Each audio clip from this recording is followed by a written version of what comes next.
That's my bad boy.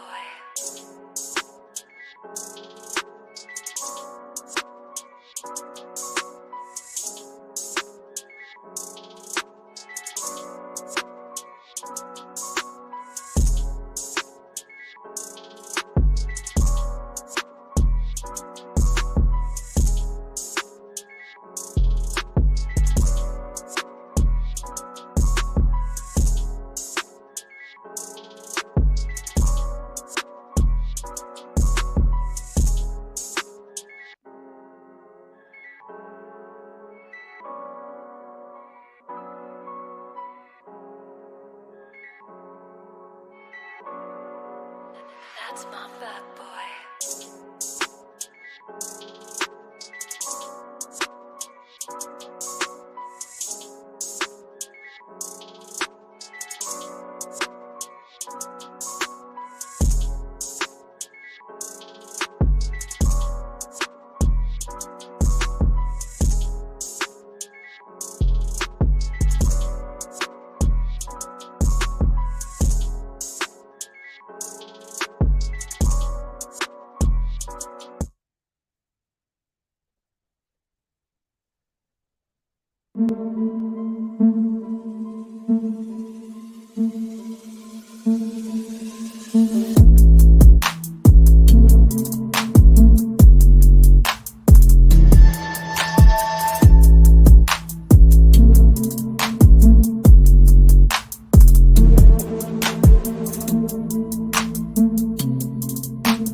Okay.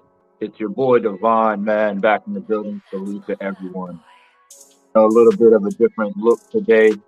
Unfortunately, my laptop's been tripping, man, and it's been messing up my streams and trying to get shit done, aggravating me, and I'm too stubborn to get a new one. So we're gonna do it, I don't know, TikTok style.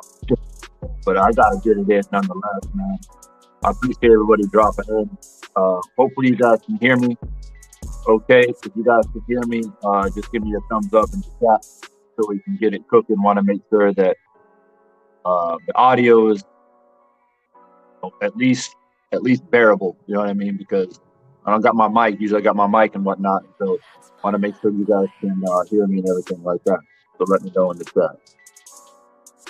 We got the Demon, first one in the building, man. Salute to Demon. Razor 531 in the building. Omega Red in the building was good.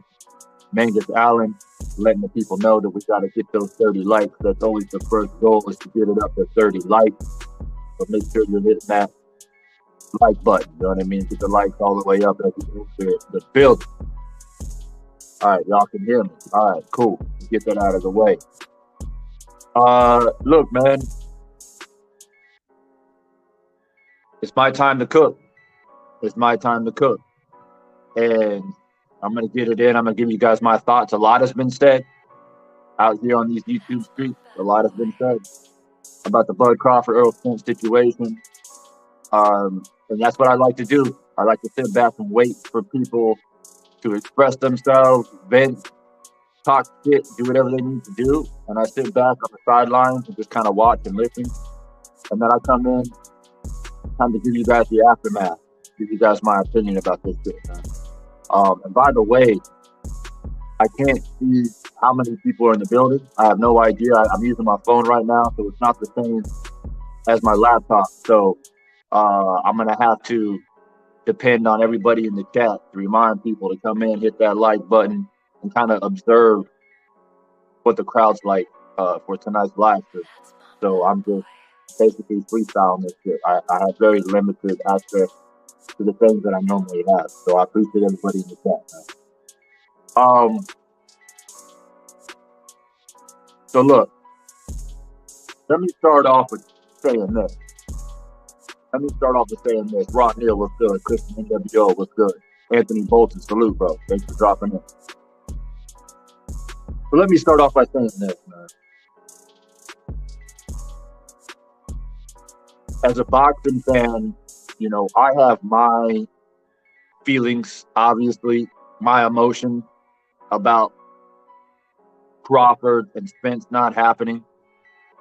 But before I cook on that, I want to say that my hope for every person that is out here criticizing Bud or Spence or whatever aisle you stand on, my hope is that you're keeping that same energy for all these other dudes out here basically doing the same shit. Now, some of us are really sensitive, more sensitive than maybe other fights about Spence Crawford in particular, just because it's such a mega fight, right? Undisputed, guys are in their prime, style matchup. You got resumes, you got belts on the line. You know the press conference is going to be good. Like, it's just set up to be a match made in heaven, right? It's like the perfect setup for a boxing classic. You know, reminiscent of Hearns and Hagler and Hearns and Leonard and all those great welterweights back in the 80s. That's what we were hoping for. So we're a little bit more sensitive about that fight not happening in comparison to other fights. But we have to hold that same standard no matter what. You know what I mean? We have to hold the same standard for everybody. And there's another person out here on that bullshit. And to be honest with you, I'm not seeing that same energy. I see a lot of people coming at Bud. You know what I mean? And in a lot of ways, rightfully so. And I'm going to give you guys my opinion on it. But I don't see that same energy for another man out here who's on that bullshit. And if that's Tyson Fury. Right? Now, I've already went live about it. I gave you guys my thoughts about it, man. But, you know, I'm going to cook on it a little bit more. What Tyson Fury is doing right now, I mean, it's just a joke. It's a straight up joke. Straight up joke what Tyson Fury is doing right now with the heavyweight division. So the same people, you know what I mean, that are criticizing Bud, I'm hoping that they're going to criticize Tyson Fury in the same way. What's up, Pete? I hope you guys are criticizing Tyson Fury the same way, because he ain't fighting Usyk. He's not fighting Joshua, right? He's not fighting a young, hungry lion that's coming up, that's undefeated, that could be a threat like Joe Joyce. He's fighting a dude that he's already fought twice, that he's already beat twice. The last time they fought, I mean, it was embarrassing, pretty much, for Chisora. I mean, it was a corner stopping. Tyson Fury was looking at the referee wanting to stop it. And what I'm seeing on YouTube, man, for the most part, the majority of the channels are like, yeah, Tyson Fury's on his way back. Tyson Fury's on his way back. Yeah, it's good to see him back. Right? And I'm like, what? And then when the news came out that Bud is he's not gonna fight Spence. He's not gonna fight Spence. That's all I'm gonna say. I'm not gonna even mention the other guy's name, man. No, I'm not gonna even mention it. That's my bad boy. But when it was announced that Bud is, taking a different route, right? He's not gonna fight Spence. So then basically I see YouTube flooded. I see YouTube absolutely flooded. Everybody coming out Bud like crazy. And so for me, naturally, I'm like, all right, but where's that energy for Tyson Fury there? Now maybe, I don't know, maybe people are just tired of talking about Tyson Fury. They don't want to give him any shine. They don't want to give him any airtime. Like, I don't know what people's reasoning is behind it. And I get it 100%. I totally get why people are going at Bud right now. I totally get it. But like I said, I'm hoping that people keep that same energy for Tyson Fury. And right now, I think an imbalance. But look, man, I'm going to conduct my channel the way I conduct my channel. People can conduct their channel the way they want to conduct their channel. I'm not going to sit up here and critique and criticize. People do what they do. But you know that when you come to Divine Strength Boxing,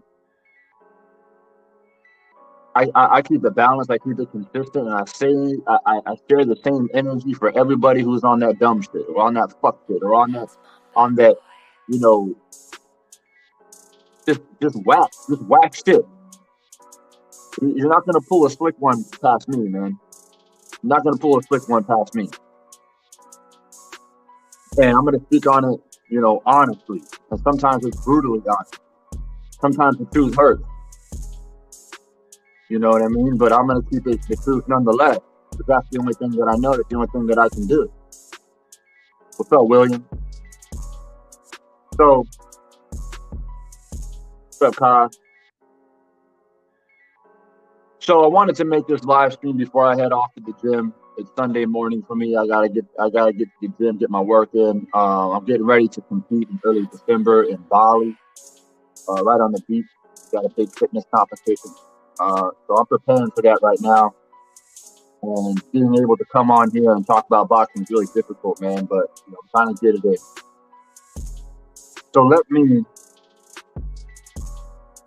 take my moment to give you guys my thoughts. Because I've already cooked on Tyson Fury, man. I don't have much more to say about it. The dude's a joke. He's a straight up joke. He's a hypocrite. He's a liar. He's a deceiver. Everything that he says, I take with a grain of salt. One moment he says he cares about legacies, the next moment he doesn't care about legacies.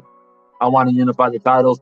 I don't care about titles. I'm going to retire. I'm not going to retire. That's my bad boy. And every time I want to fight something, like he literally said in an interview like yesterday, saying like, I'll fight anybody. Just show me the money, show me the venue. Man, you full of shit, bro. You're full of shit.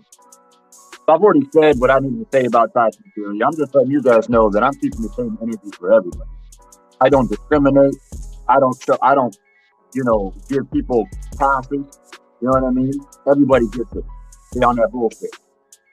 Let me cook on this Bud Spence thing, because I haven't had a chance to do it yet.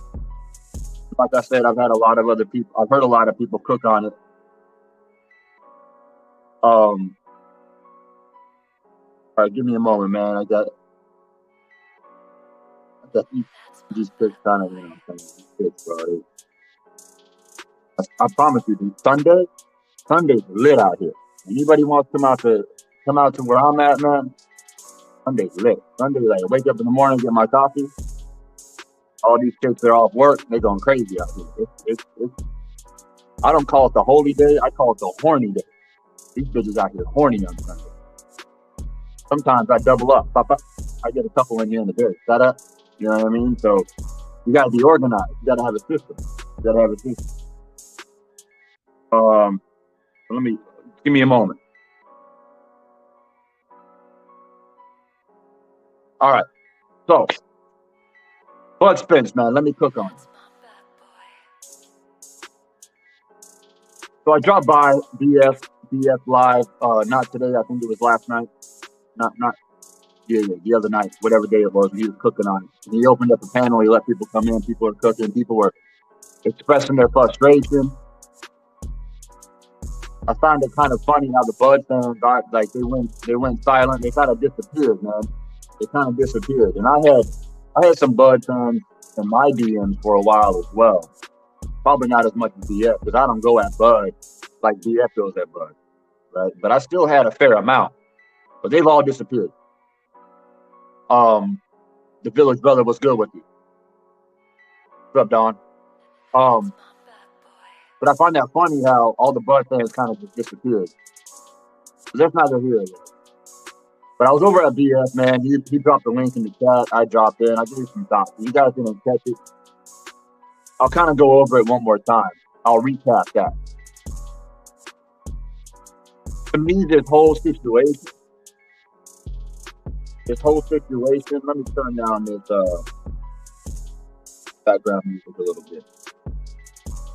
I don't have my mic, so I never really know. I don't have my headphones either. All right. So let me recap what I said on BF's channel. I told BF, man, I said, this situation reminds me of the movie Paid in Full. And y'all seen the movie Paid in Full. It came out like in the early 2000s. Had Mekhi Phifer in it. And, it's essentially about like drug dealing in New York back in the 80s. Anyway, if y'all haven't seen it, go watch the movie Paid in Full, man. It's a classic. Anyway, there's a scene in that movie where Mekhi Phifer at one point in time, like he was the king. I can't remember what was based. I think it was in Harlem, right? I think they're in Harlem. He was like the king of Harlem, right? He was balling. He was the top dog, slanging dope or whatever the case may be. And he kind of like fell off.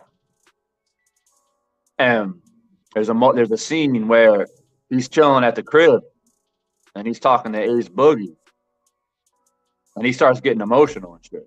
And he's like, damn, man, like, I used to be the king out here. Everybody used to love me. But now that I'm falling off, it makes me wonder, like, do the people really love me, though? Do they really care about me? Are they going to love me when I'm out of the game for good? So I don't know if I can survive knowing that I used to be something and then I'm nothing. You know what I mean? And that reminds me of Bud right now. Because at a point in time, what's up, Thrill Hill? At a point in time, Bud was that dude. You know what I mean? 130, 135, 140, doing his thing, collecting belts, pound for pound. He's that guy. Everybody's like, damn, Bud, man, he got all this skill. Switch hitter, southpaw, right hand, he knocked dudes out. He likes to entertain people. He likes to go toe-to-toe. He likes to box. He got all these different skills. At one point in time, he was like Mitch and Paid in Full. He was the king. Right? But now you're starting to feel as a boxing fan, the glamour and the luster of Bud is starting to sink. It's like a sinking ship. Because he had the boxing world, not just the welterweight division, but the whole boxing world. Didn't matter what division you like to watch, from the straw weights all the way up to the heavyweights. The whole boxing world was looking at Bud and Spence for over 4 or 5 years in total, but most recently, these past like 9 months. Spence coming off a victory against Ugas, and then, of course, Bud coming off a victory against Porter. The stage was set, right? Everything is ready to go. The whole world is waiting and watching.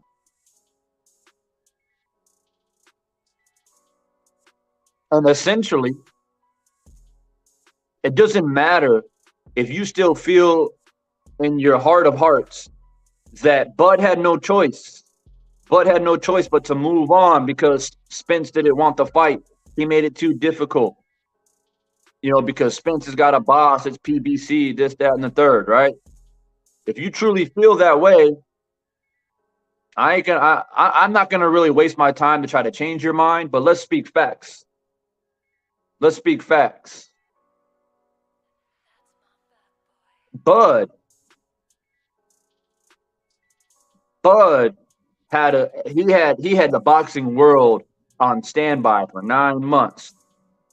And what did he do? There was no transparency. This whole buildup, there was no transparency. We as boxing fans don't even really know what it is. There's a lot of speculation, right? A lot of rumors, but no real transparency in regards to what actually happened. Why wasn't the fight made?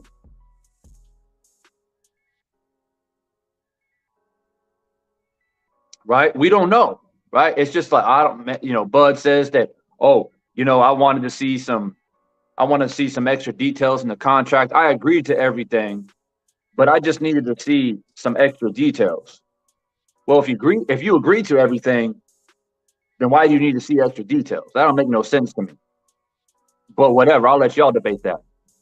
But that's Bud's stance. Spence is saying, man, I've been trying to fight you. I sent the contract. Our team did our part. And so you didn't accept. So the fight fell through, right? So which one is it?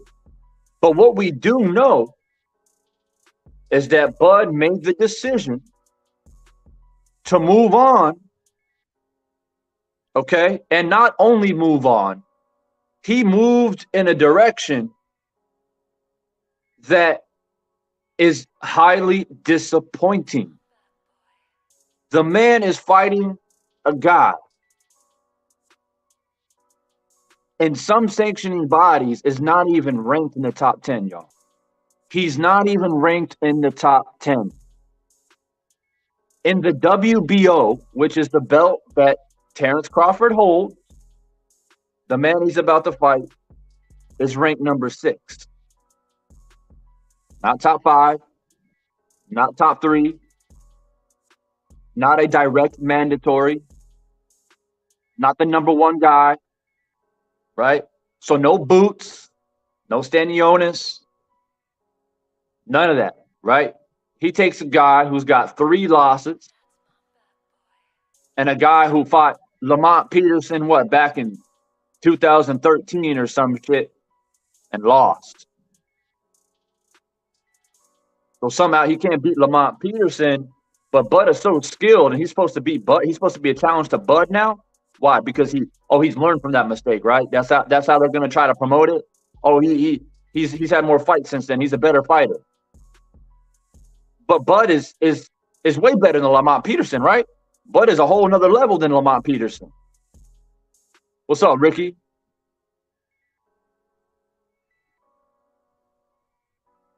Right? So at the end of the day, rather you think it was Spence's fault, or it was Bud's fault, or it was the powers that be, right?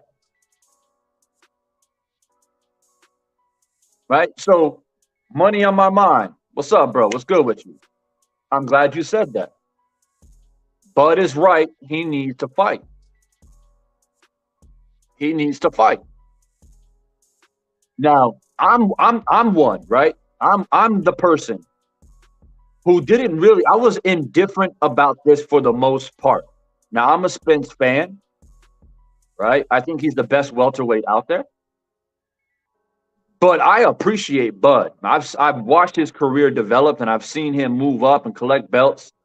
And he caught my eye. And if you're a true fan of the sport and you recognize talent, you got to recognize Bud Crawford. The dude is legit talent-wise. And I always recognize that. And I always recognize that Bud is a true threat to Spence. Absolutely. Now, for the most part, like I said, man, I stayed indifferent because I don't invest my emotions into something. Like two men have a dispute, I don't invest my emotions into that shit, man. In boxing or in real life, like I don't. Nah, two dudes got a beef. They got a beef about some chick they talking to, or hey, man, I think you're trying to talk to my wife, or oh, I think that you trying to overstep me in my job and trying to take money out of my pocket, right? Men have beef. They beef it out. They have issues, right? Sometimes they're men. They can step to each other, hash it out like men, solve it, keep it moving. Other men can't do that. Some men are more feminine than others. Some men have more feminine traits than others, and they would prefer to talk shit and gossip and whisper, right? It's like we all seen it. Now, this is what I want you guys to do. I'm not going to speak for you because this is what I do on Divine Sense Boxing. I use critical thinking skills. I want y'all to think for yourself. I don't want to lash out at nobody and talk shit because that would make me a hypocrite. I'm going to tell you what I see, and then I'm going to analyze it, and then I'm going to let you guys use your critical thinking skill because we're all smart individuals, right, to make those decisions. So my question for you is which one has more of the feminine qualities between these two men? Because that's what it boils down to. Two men got an issue, two men got a beef. And in this case, you're talking about two elite level boxers, professionals. Ain't no damn reason why these two men can't sort it out, figure out a way to meet up in the ring and handle it. Now, we know these two men have been talking shit for years. So in some ways, they got beef too that needs to be settled. And that beef is who is number one, who is actually the best, who deserves to be the undisputed welterweight champion of the world, right? So which two of these men have more feminine qualities or traits? That's a question for y'all. But like I said, when two men have an issue, you got two types of men. One type steps to the other man and says, yo, what's good with it, man? Like, I'm going to talk to you as a man. We're going to hash it out. We're going to figure out a way to solve this problem because that's what men do. Right? The other type of man, we've all seen it. We've seen it at work. We've seen it out in society. We've seen it all the time. There's all types of feminine men out there. BF spoke about it tonight on his live. And it's 100% facts. It's 100% facts. Is that if you got a beef with somebody, right? Or somebody knows that you don't like them, or you know that they don't like you, and at some point in time, you run into each other, you cross paths. Hey, you only got two options. Option A, you go to that person and be like, hey man, look, I heard you talking shit. I heard you got a problem with me. Tell me how you really feel. What's good with it? We can talk about it, and if talking don't work, we can step outside, we can knuckle up, we can handle our business like men. We keep it moving. Right? Or the other type, you see the guy that you don't like, or you know that he doesn't like you, or whatever the case may be, you see him coming, what do? You turn the other way. You act like your boy called you, or I've seen this personally. I've seen dudes that have been talking shit about me, and I see him, and I just stop and I look at him. And I let him know that I can see him. I see you, bro. What do? They turn and they look at me. They see me. They go like this.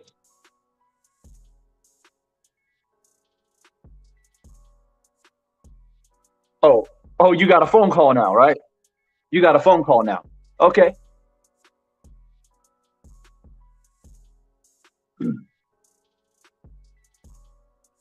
Sheena in the building was good. Daniel Mitchell in the building was good. Deanna, I see you. What's good? So this is what it boils down to, man. This is what it boils down to. Ryan Jackson. I see you, bro. I see you, man, in the chat. I got no beef with nobody. You haven't heard me see Ryan Jackson. I think you need to take a step back and chill out a little bit, bro. Don't get caught up in your emotions and feelings. You haven't heard me call anybody no bitches or none of that. No, what are you talking about, bro? What are you talking about? I'm posing the questions. I'm painting the pictures of what it really is. It doesn't matter what type of level of a man you are. A normal man working a 9 to 5 or a man at the elite level who's a professional boxer. We're all human beings. We all have to be accountable for our actions. And at some point in time, we have to face the music, bro. You haven't heard me call anybody no bitches or hoes or talking no shit or talking about this dude a duck, this dude a bitch. None of that. I don't talk like that. There's other channels out here if you want that type of energy. I don't talk like that. I'm letting y'all decide. I got no beef with Bud. I got no beef with Earl. So you to try to say, oh, well, if you saw Bud or Earl out there in the street talking like this, they'll knock you out. What am I saying for them to want to knock me out for? What am I saying that would want them to knock me out for? I'm saying two men got an issue. Either you got masculine men or you got feminine men. And when things don't get solved between two men, usually that means that one of those dudes have feminine traits. I didn't put no words in nobody's mouth. Y'all can make that decision. What's up, Mike G? Battle Axe 82. What's good?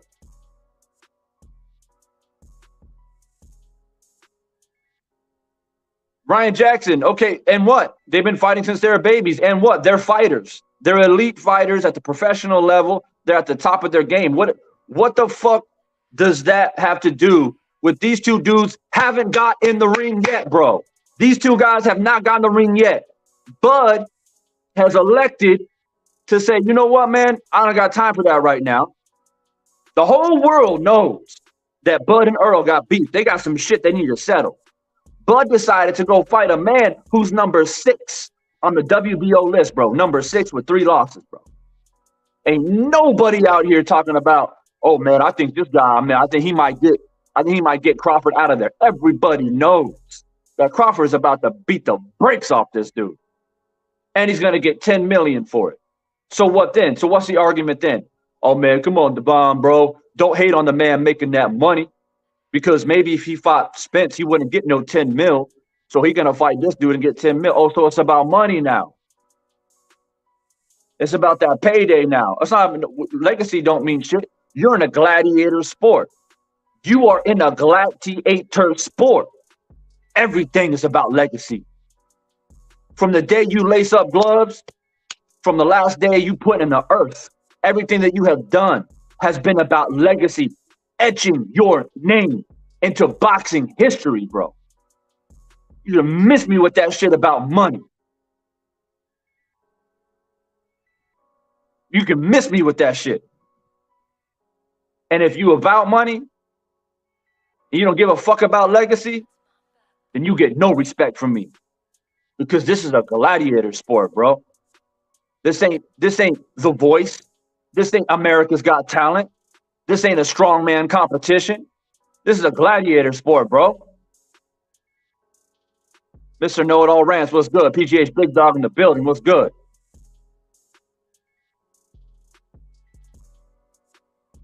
Bro, like, there are certain words that trigger certain people. Feminine, soft, scared, ducking. These type of words start to offend people. They start to take it personal. Am I attacking you? No. Am I attacking Bud personally? No. Am I attacking Spence personally? No. I'm painting a total picture of the reality. Listen to me clearly what I'm saying, bro. Turn up your fucking your headphones, man. Turn up the volume. put the chicken down, right? Put your drink down. Tell your chick to be quiet for a second. Put your kids to bed and listen to what the fuck I'm talking about. It doesn't matter what level you are as a man or a woman in life. Whether you're a man walking down the street, have a 9 to 5, and you got a beef with somebody, or you at the top level. You at the top level of a combat sport like boxing, like Earl and Bud is. It doesn't matter what level it is. You're gonna have to face the music at some point.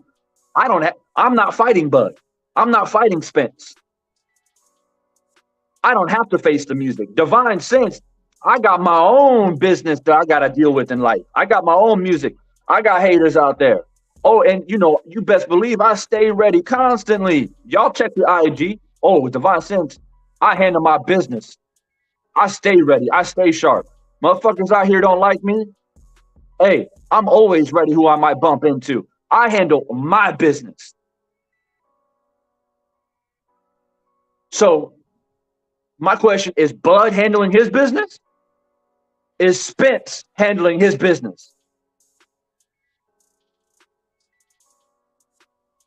That's my question. And you probably left the chat. You probably left the live stream because the truth hurts, bro. Oh, there you are. Right, there you go. There's Ryan. What's up, Ryan? Ryan's still in here. So who are you talking about? Bro, you're killing me right now, bro. You're killing me right now, bro. Why does it always have to be, or you got to pick a side? You got to pick a side, bro. You got to pick a side. Who is it? Who is it? Fuck that shit. I don't got to pick no side, bro. I'm a boxing fan. What I can tell you right now is these two men, they ain't fighting. That I can tell you. That I can tell you. Somebody is responsible for that. Right? Because I don't believe, because I don't believe personally that both of them have feminine qualities, of feminine traits. I don't believe that. I believe one of them do. Do I know beyond a shadow of a doubt who it is? No, I don't. Right? It's a theory. It's a hypothesis based off of evidence, things that I see, and that I notice, but I don't know for sure. Now, if you take the stance of somebody like 78, right? 78 says it's the powers that be. These two men, they both want to fight each other, and it's the powers that be, that the suits and ties that came into the middle of it, and basically that's why the fight didn't happen. Now, I would agree with that about 85%, because I've been around and talking about boxing for the better part of a decade. I'm well aware of the corruption in the sport.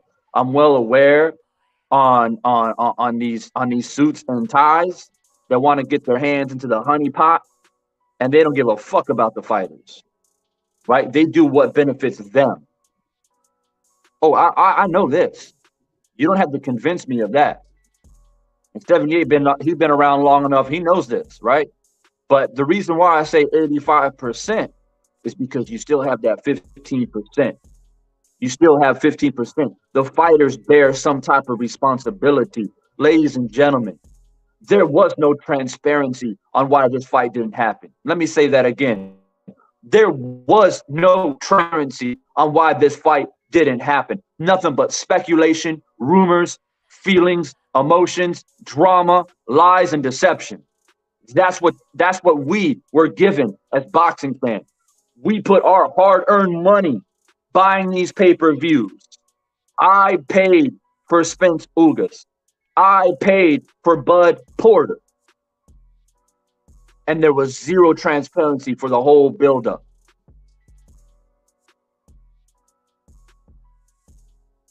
The fighters bear responsibility. I do not give the fighters a pass and just say, oh, well, they're powerless. they're powerless. They're not able to speak their mind or you know what I'm saying, like come out and make it clear on what they want to be done. They have a voice. They're not slaves. These are free men and women. They have the ability to express themselves abundantly, clearly, and passionately. And there's nobody who can stop them from doing that. If they choose not to do that, then you give the power to the suits and ties. That's what I've been trying to tell people for years in life in general.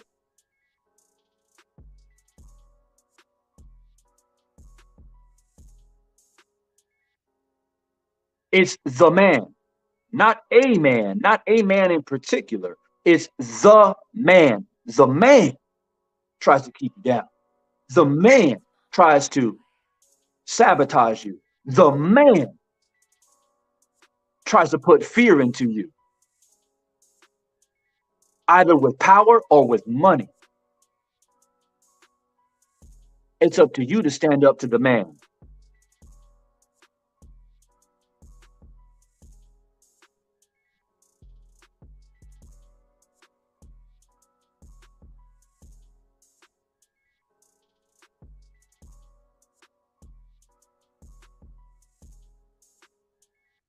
Let me see what you're all talking about, man. It's hard for me on my phone to keep up with all the comments.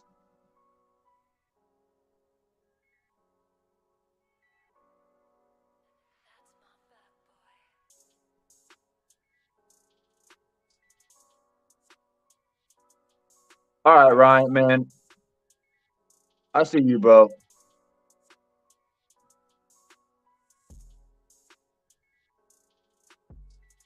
I don't know who all these dudes are, man. All right, but you know what I'm gonna do? You know what I'm gonna do, man?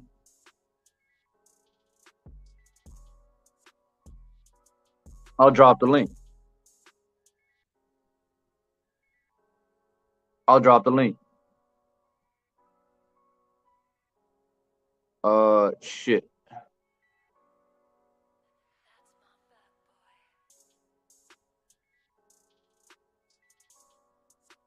Hmm. This shit crazy on my phone, y'all. Bear with me, man. Bear with me. Bear with me. Try to drop the link on my phone. It's not like when I have my laptop.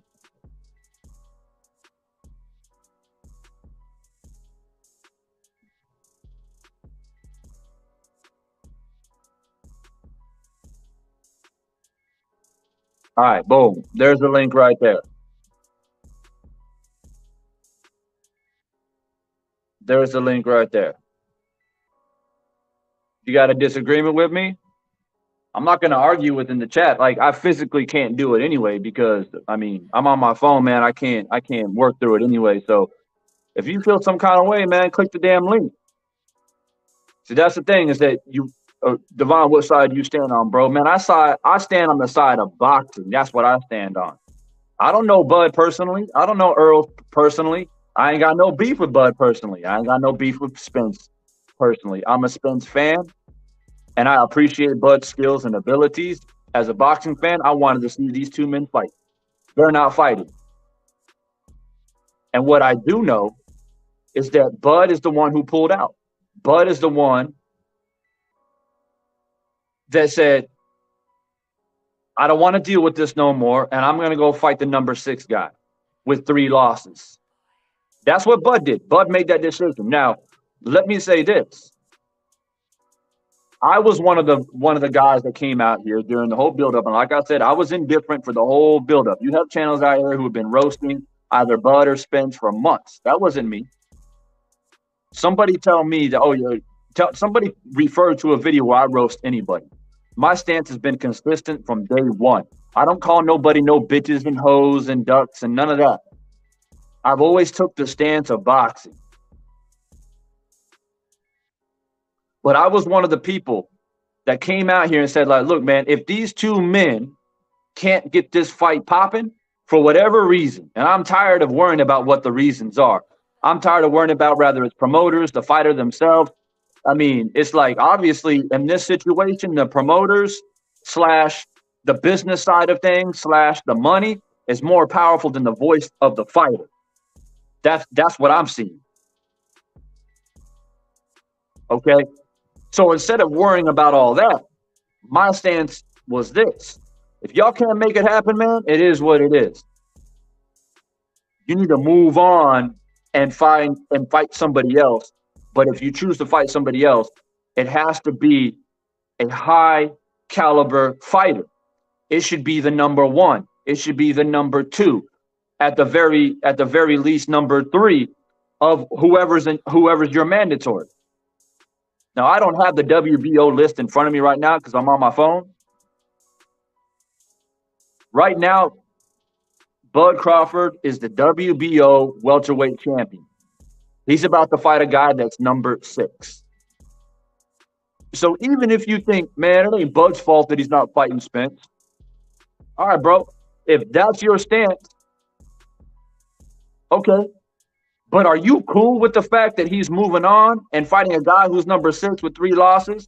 He's not fighting a top 3 mandatory in the WBO, bro. To me, if you want my honest opinion, that's a cop-out. That's a cop-out. Now, let's say Bud, let's role play a little bit. Let's role play. Let's quarterback it. Let's say Bud comes out and says, look, man, because words speak volume, right? Words have meaning. They carry volume. They carry weight. And all I've heard is a bunch of, little shit talking on Twitter. No real shit. No fucking real, no real man shit. Anyway, it's disappointing, man, because Bud and myself, we come from the same era. We're like the same age. But I feel like Bud is allowing the business side of things to overpower his voice. That's my personal opinion. Because a lot of you Bud fans come out here and say, oh, well, the fight can't happen because Earl, he got a boss. He with PBC. He's got people to answer to. So that's why the fight's not happening. That's what a lot of you guys say. Okay. Then that means Bud got a voice, though. His voice should be being announced from a mountaintop. He should be shouting from a mountaintop because he's his own man now, right? He don't got top rank. He don't got nobody holding him back. He is his own voice, but I don't hear no voice, bro. I don't hear no voice from him. Right? This is chess, not checkers. You're trying to convince me that you want the fight? So you bury yourself because before we don't know what the deal is, you don't hear a voice, so we're speculating. And we're crucifying each other on the internet.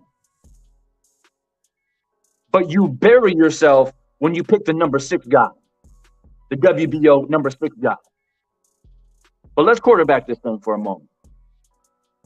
And if you're wondering, all right, Divine, what would change your mind? Like, what would change your stance about Bud in this situation if he decided to move on? Because you're right. I did say, if y'all can't make it happen, you need to move on. Because for Bud, I mean, he don't got time is not on his side. If he can't make the Spence fight, he's got to move on, right? So my expectation would be fighting the number 1, the number 2, the number 3. At the very least. At the very least. And if he would have came out and expressed himself and said, not verbatim, but along these lines. Hey, boxing world, just want to let you know that, I tried to make the fight with Spence. We had some roadblocks. He's with PBC. We saw the contract. We didn't like the contract. So we tried to, to look over some things. We couldn't get it done. But you know what? I'm going to do the next best thing for boxing. And I'm going to go fight Boots Ennis. I'm going to go fight Boots because, he's the guy that's knocking everybody out. Everyone says that this is the guy other than Earl who can beat me. And I want to prove to the world that Boots ain't shit. I'm going to take care of Boots. And then we're going to see what Earl's going to do then. We're going to see what kind of energy Errol Spence has after I beat Boots. You feel me? And if he would have done that, then I would have been like, ah, man, it sucks that the fight ain't made, but damn, he's fighting Boots. Like, that is the next best thing to Spence, in my opinion. That is a true legitimate threat. JB Walker, the boss talker, what's good with you? Dang father. The top 5 guys were not available. Okay, here we go. Here we go. The guy he's about to fight, right? The guy he's about to fight, right? The number 6 guy, right? He already had a fight lined up in November. He already had a fight lined up in November. But guess what? He got offered the fight with Bud, probably for a better payday. Obviously, it's a title shot. So what they do? They scratch that November fight, and now they go to fight in December. So I don't want to hear none of that shit, bro. The top 5 guys were not available. I don't want to hear none of that shit, bro. Because if Bud really wanted Boots, he would have went to Boots and his team and say, yo, bro, I don't know what you got going on, but I'll give you a title shot right now. I'll give you a title shot right now. Whatever you had planned, you don't need that. I'll give you a title shot right now, bro. And I guarantee you Boots would take that shit. Boots wouldn't hesitate. I guarantee you that shit. So no, don't, not an excuse. Not an excuse. Plenty of time to make shit happen to get the top 3.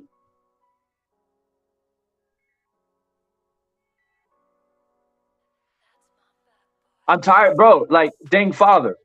Showtime not letting Black Prime have their fight. Bro, like, look, man. I'm tired of it, bro. I'm tired of it. I'm tired of these fucking excuses, bro. I'm tired of people saying, oh, it's Showtime, it's PBC, it's money here, it's money there, it's Black Prime, oh, it's going to be on pay-per-view or not on pay-per-view, it's the venue, it's this, it's that. Man, I'm fucking tired of all of that shit, bro. I'm tired of people nitpicking and pulling shit out of a bag, man. Every time some shit try to go off and something big about to happen, somebody up talking about some fucking bullshit. And I'm tired of it, bro. And because it's us boxing fans that continue to play into it, we continue to say, oh, man, shit, it sucks we can't get the fight. Well, I guess it's PBC. Or I guess it's Showtime. Or I guess it's this. We keep passing the buck. We keep passing the blame on all this shit. We continue to give the corruption its power. We continue to give these motherfuckers with the suits and ties the power because we legitimatize it. We allow it to happen.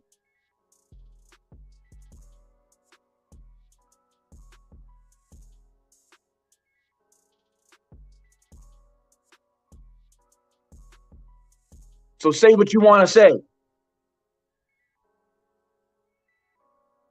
Say whatever you want to say.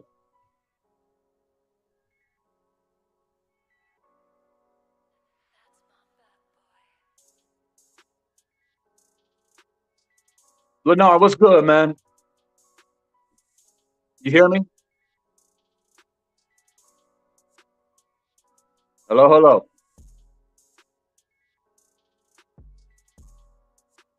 Hello, hello. I'm not sure, man. I don't know if you heard me or not, man. Try to come back in again.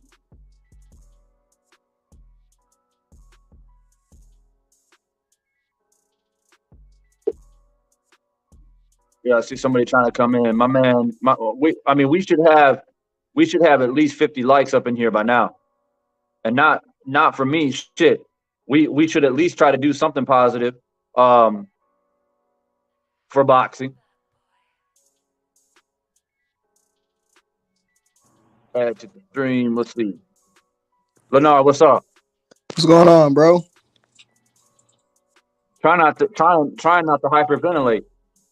you gotta stay positive in a situation like this because this is how we pulling your hairs out.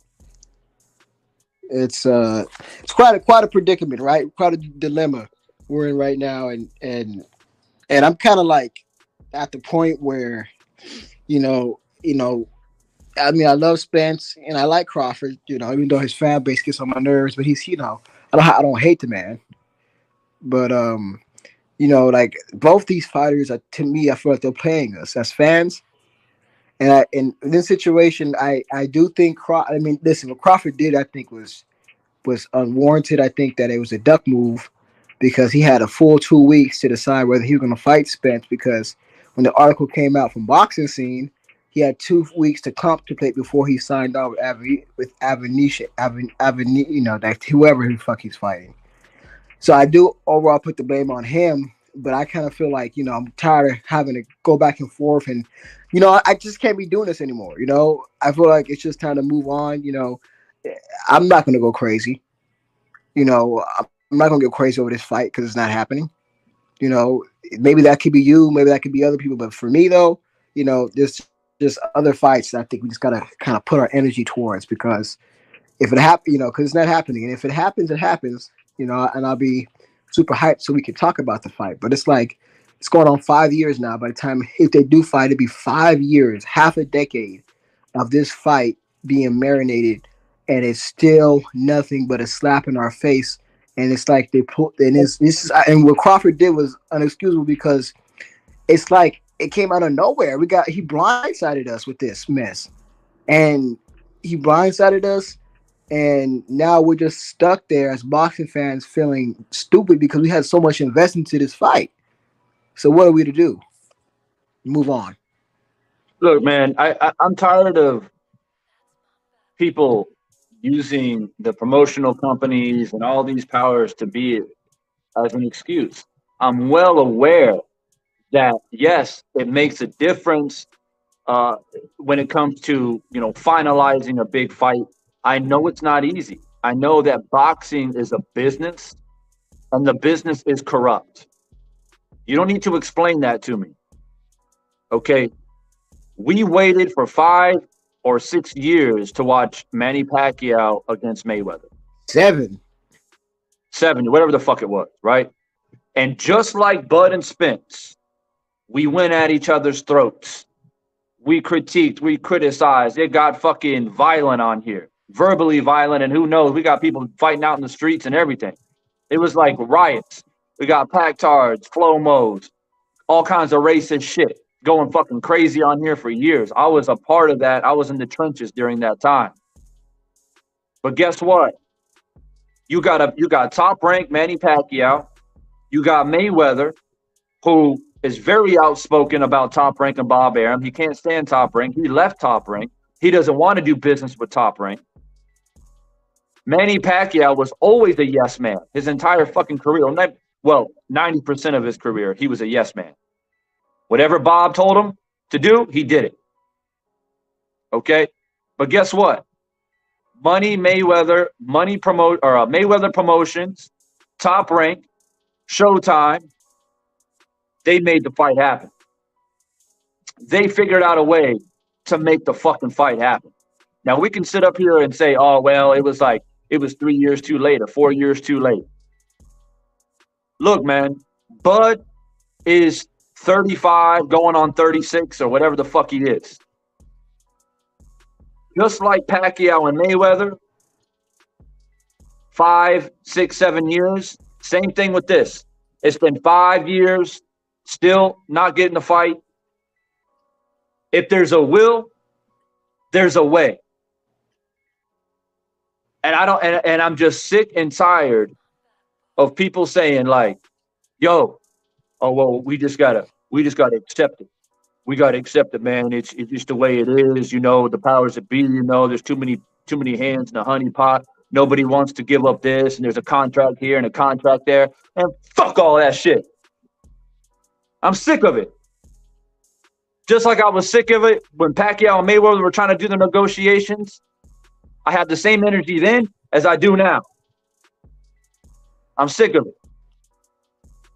Okay? Because we continue to just throw our hands up. Well, I mean, it's just the way it is, man. That's how America as a whole looks at politics. Oh, well, it's just the way it is. Democrats, Republicans, it's just the way it is. I'm powerless. I don't got a voice. I can't do shit about it. Yeah, man. I don't know, man. And I see what you're saying. We shouldn't just take this line down and accept it for what it is. But man, listen, if this fight does happen, it's either gonna be out their prime and they have a few losses on their record. It's just not. It's just like the Mayweather and Pacquiao situation, and we're gonna get it over marinated. This was the best. This was the best time for it to happen, for undisputed, both prime, undefeated, both had knockouts in their last fight in their prime. You would have Man, and it's just like it's a by the way, and I see the man that just dropped in, man. I'm gonna let you cook here in a second, bro. But I mean, I'm not excited at all for no Bud versus Avian San or however the fuck you pronounce his name. I ain't excited for that shit, man. Am I gonna buy it? Fuck no, I ain't gonna buy that shit. no. Hell no. Would I pay $100 or $150 for Bud and Crawford?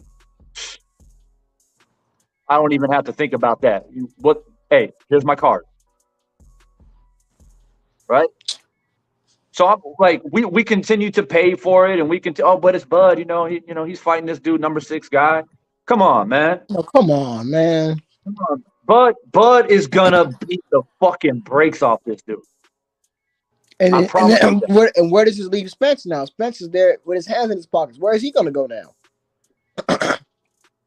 Right? So Spence has got exactly. That puts now Spence in a tough position because according to people in the chat, Stanionis isn't available, Boots isn't available, all the top 3 guys aren't available.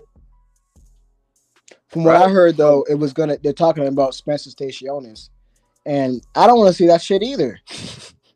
I don't want to see Spence. I don't want to see no pound for pound fighter fight a bum. I want to see a pound for pound fighter go at least.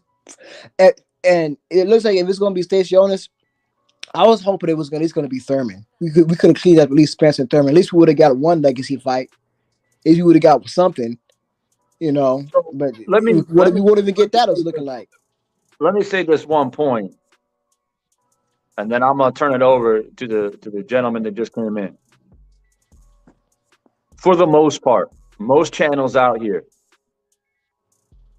and I have a lot of love for a lot of channels out here. I participate in the chats and I hit the like button, just like you guys come here and show love to my channel.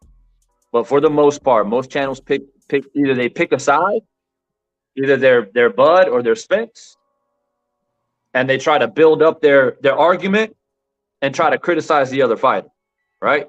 Or you're somebody like Blue, right? Blue is always trying to be political and to try to explain things to people, like, oh, this is why it doesn't happen and this, that, and whatever, right?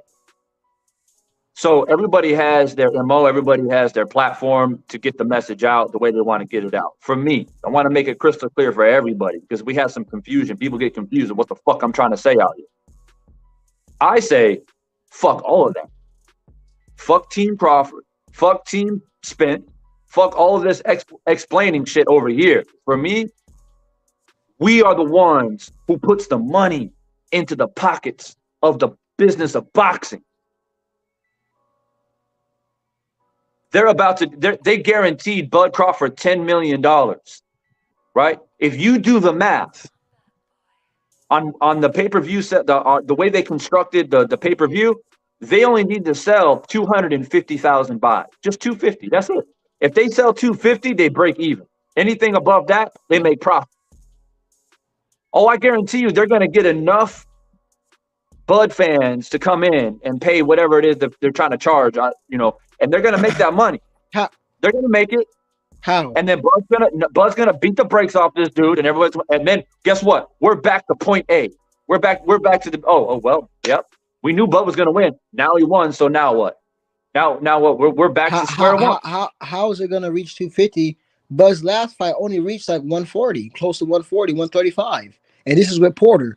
How the hell is it gonna reach 250 with a no name in Avenetian? I think they'll get it because the pay-per-view is cheaper. It's cheaper than Bud and Porter, right? And, see, people love controversy. When Bud was about to fight Porter, there was like, oh, they're friends, this and that. Porter's not the same, and Spence already beat Porter, and whatever, right? And the pay-per-view sell was higher. It's higher than what it's gonna be. Now, people like controversy. Now they want Bud to prove a point. They're going to pay to watch Bud prove a point against a lesser fighter. They're going to watch him knock out this dude. The pay-per-view is cheaper. And I think they got a good chance to make it. Now, rather they make it or not, it's irrelevant. It's irrelevant, but I was just saying, we also got to take into consideration how much they're going to pay David. I mean, he's probably at least going to get $1 million to himself, so it'll be a little more than $250. Now, this is exactly why I see people saying, nah, man, D, they ain't going to make it. They ain't going to make the money, this, that, and whatever. Hey, this is exactly why I don't talk about the business side of boxing, because I wipe my fucking ass with it. I wipe my ass with it. I don't talk about it. You know what I mean? Because that's not how I run my channel. I want to drop my prediction. I want to do my breakdown videos. I want to do my film studies of Bud versus Spence. That's where I want to be putting my energy in. I don't want to be putting my energy into talking about who's going to pay this and who's going to pay that and how much the pay-per-view is going to be and what the split is and whose hands are in the fucking honey pot. I don't care about none of that shit. Okay. And from my perspective, the reason why we can't drop the prediction videos, the reason why we can't break it down stylistically and have proper debates on who's going to win the fight is because we continue the same cycle, worried about money and pay-per-view and promoters and managers and who's getting paid, who's getting involved, all this other political bullshit. And here we are. Once again, we got undisputed. We have a chance at undisputed. Of our generation right now in 2022, Spence and Crawford, they are our Hearns, Hagler, Leonard, Duran. That's who they are. And we can't get it done. We can't get it done. My man that joined the panel, man, what's on your mind, bro? Can you hear me? Anthony. Yes, I can hear you. Hello? Hey. Yes, sir. What's on your mind? Coming from West Los Angeles. I'm a long listener. Can you hear me? Am I clear? I hear you, bro. Yeah, it's a disgrace, man. I was there every step of the way with the Manny Pacquiao Mayweather fiasco. And it's a disservice. Just for people to be Crawford fans, Spence fans, just to I heard a few Crawford fans saying that they really want to see this fight, this Avanesian kid with Crawford, and it's just it blows my mind. And you took all the words out of my mouth. So, Divine, I share your sentiment. It's disgusting. So go ahead. I'm sorry. Go ahead, brother. Oh, go. Proceed. I was saying he's fighting people, and they say I was on the side of the fence a couple months ago. I never thought Bud was ducking. Just like I said, my main thing was defending against the freaking rabid, vicious Manny Pacquiao-esque Crawford fans who were saying Spence was ducking. That was my main argument for months. But I also said I don't think Crawford is ducking. I just said I think that Spence has a plan and all that. But I can't defend Crawford more after this little stunt he pulled. How can you sit there and defend him as a fan and just be right with this? It'll be one thing if he fought somebody we knew like a Thurman or something, okay, even though I would suck, but I can swallow that pill a little bit better than this Avenesian cat. I mean, who is David Avenue? David Anesthesia? I mean, Aegis, Green Machine, Kavaliauskas? I can pronounce names because I'm pretty good at pronunciation. But he's fighting dudes who you can't even pronounce their fucking name. Literally. I mean, David up the road from up the avenue, bum. David Avenue. That's where he got him from. Well, I wouldn't call him a bum, but I have a strong feeling that the fight's not going to happen. I have a strange feeling.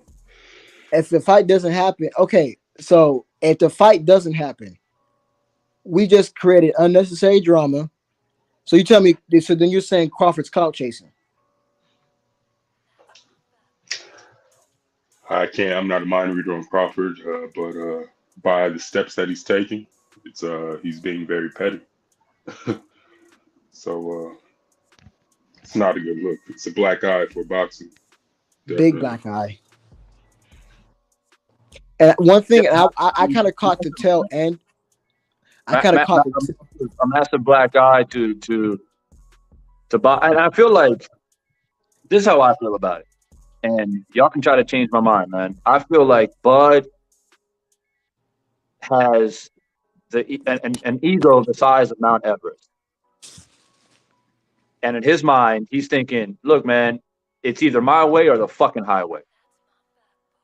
And if I can't get it my way, I'm gonna fight whoever the fuck I want to fight, and I'm gonna force it down your throat. I'm gonna force you to love it, and I'm gonna Exactly. get paid regardless. If